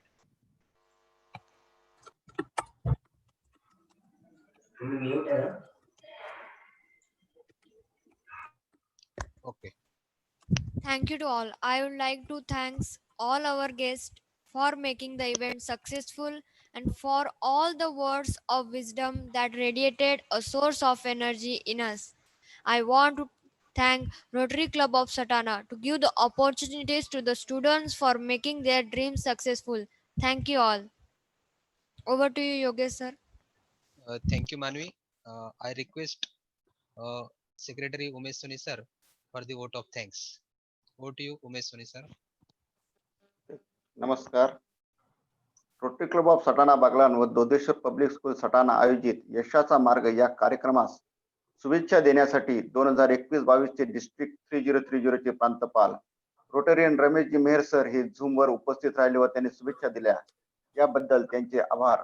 तसेच आजच्या कार्यक्रमाचे मार्गदर्शक माननीय deputy collector Ravindraji Rajput sir, माननीय captain Jayant Pawar sir व artist Kanchan पगार sir यांनी झूमवर उपस्थित राहून खूप छान असे मार्गदर्शन आमच्या बालमित्रांना केले, याबद्दल त्यांचेही आभार. तसेच सटाणा शहर व जिल्ह्यातून उपस्थित सर्व सन्माननीय नागरिकही उपस्थित राहिले, त्यांचेही आभार. तसेच सटाणा परिसरातील सर्व शाळा, त्यांचे पदाधिकारी, शिक्षक, विद्यार्थी आणि मोठ्या संख्येने उपस्थित राहिले, त्याबद्दल त्यांचेही धन्यवाद. विविध रोटरी क्लबचे पदाधिकारी व तसेच रोट्रॅक्टर व इनरव्हील क्लबचे पदाधिकारी व सदस्यही उपस्थित राहिले, त्याबद्दल त्यांचेही धन्यवाद. पुनश्च एकदा सर्वांचे आभार व पुढील सूचनांसाठी over to Yogesh sir. Thank you secretary Umesh Soni. मित्रांनो, उद्या आपल्याला पुन्हा एकदा 8:30 वाजता झूम मीटिंगच्या माध्यमातून पुन्हा एकदा आपल्याला जॉईन व्हायचंय, पण त्या अगोदर उद्या सकाळी 11 वाजता तुम्हाला ई टेस्ट असणार आहे. ई टेस्ट तुम्ही अपेअर व्हायची त्याची लिंक मी तुम्हाला चॅट बॉक्स मध्ये दिली आहे. तरी सुद्धा मी सर्व स्कूल्सला ती ई टेस्टची लिंक देणार आहे आणि ती ई टेस्टला तुम्ही अपेअर व्हा. प्रतिभा एंटरप्राइजेस, त्यानंतर यश कॉम्प्युटर्स आणि खेळणार मॅडमांकडून तुम्हाला प्राइजेस असणार आहे. जे 6 दिवस अटेंडन्स होते त्यांना काही बक्षिस असणार आहेत आणि ई टेस्टला जे अपेअर होतील आणि त्यांना जे टॉपर्स असतील त्यांच्यासाठी गिफ्ट्स असणार आहेत. तर त्यामुळे मग ते ई टेस्ट द्या सकाळी 11 वाजता. मी सर्व गेस्टला पुन्हा एकदा धन्यवाद देतो आणि आजची मीटिंग संपली असं जाहीर करतो. Thank you all. आणि आमच्या प्लीज गेस्ट